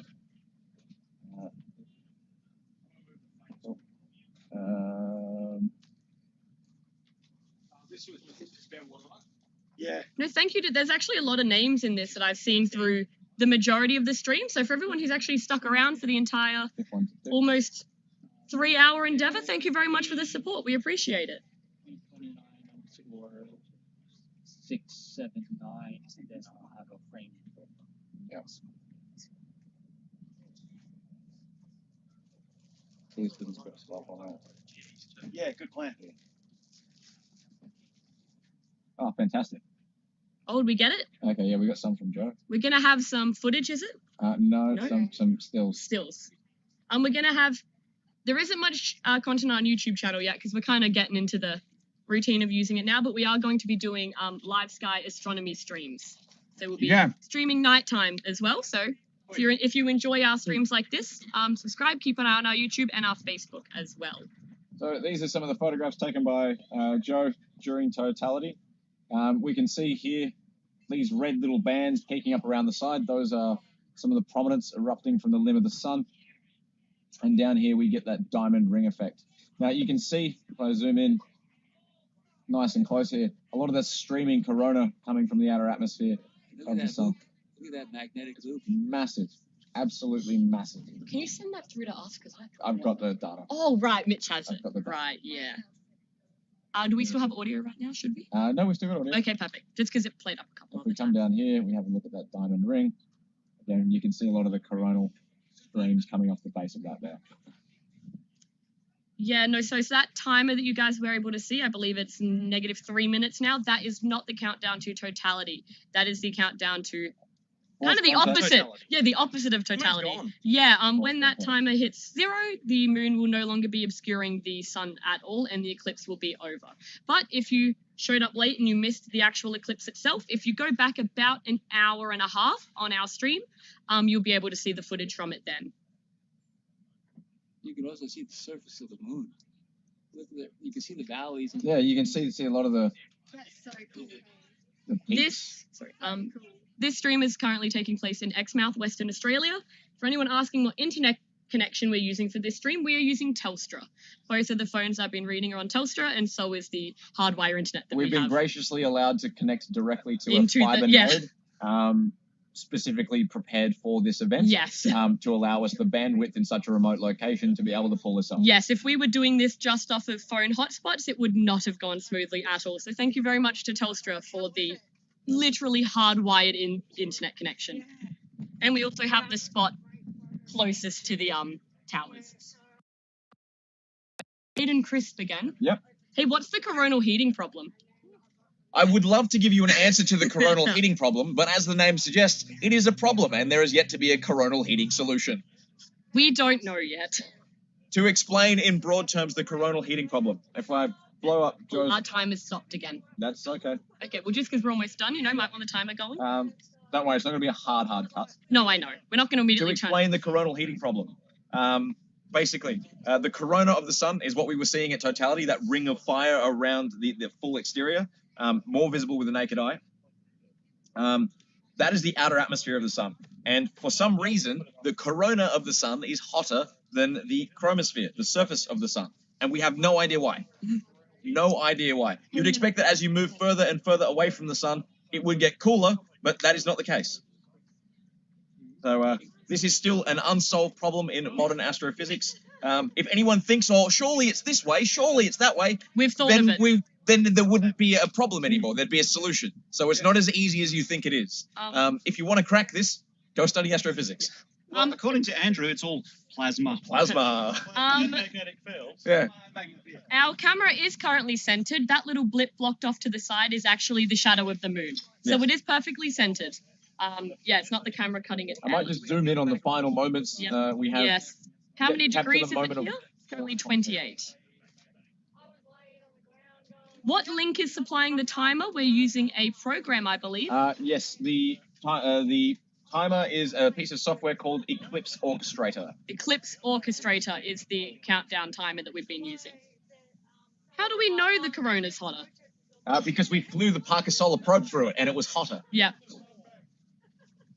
What? Skip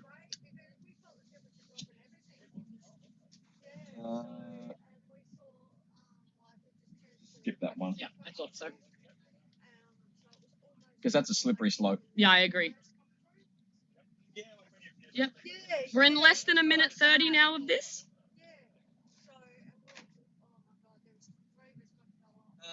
What do you mean by the sun closes completely? If you mean covered completely, that is finished already.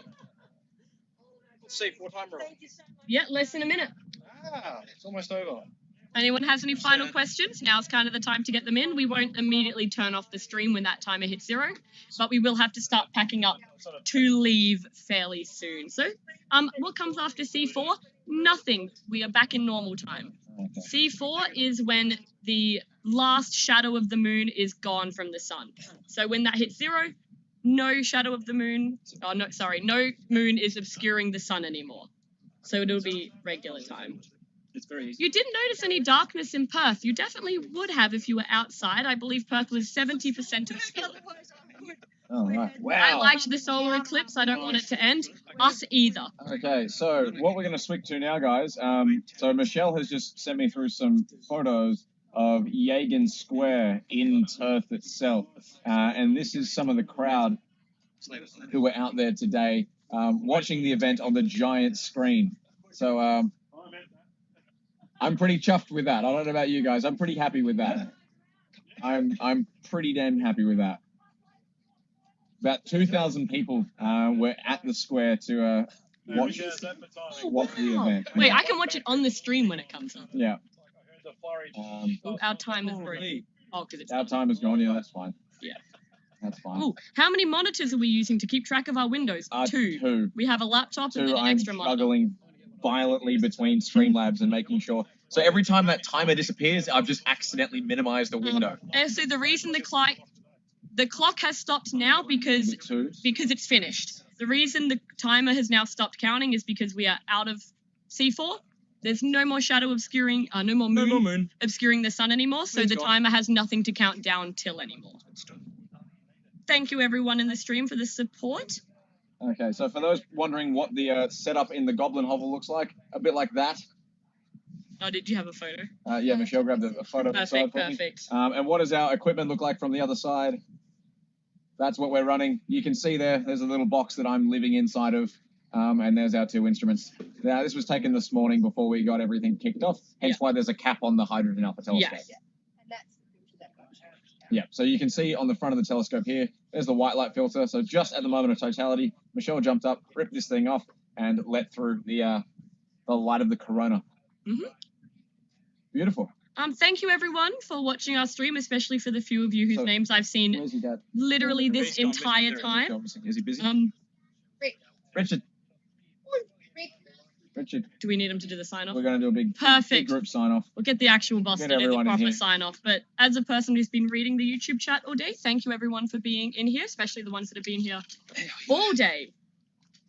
All right. Give me 1 second. Do the big sign off. Okay, everyone gather in. Everyone gather in. 1 second. I'm going to do a thing. Oh, he's doing a thing. Doing a thing. Finally, a thing. Give me 2 seconds. And thank you to our actual staff members who have been helping by texting me answers for questions, and Thanks, also guys. for replying in the chat as well. I do appreciate it. Come in. Alrighty. So I'll get my ugly mug back in here somewhere. Here we go.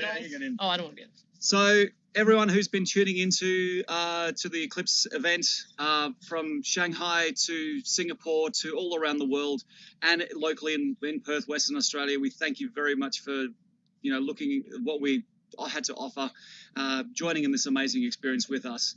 And I couldn't have done it with these fantastic bunch of people around me, and also back at the Gravity Discovery Center. So you guys are just awesome, the best team ever. So from here, we're just going to say thank you very much.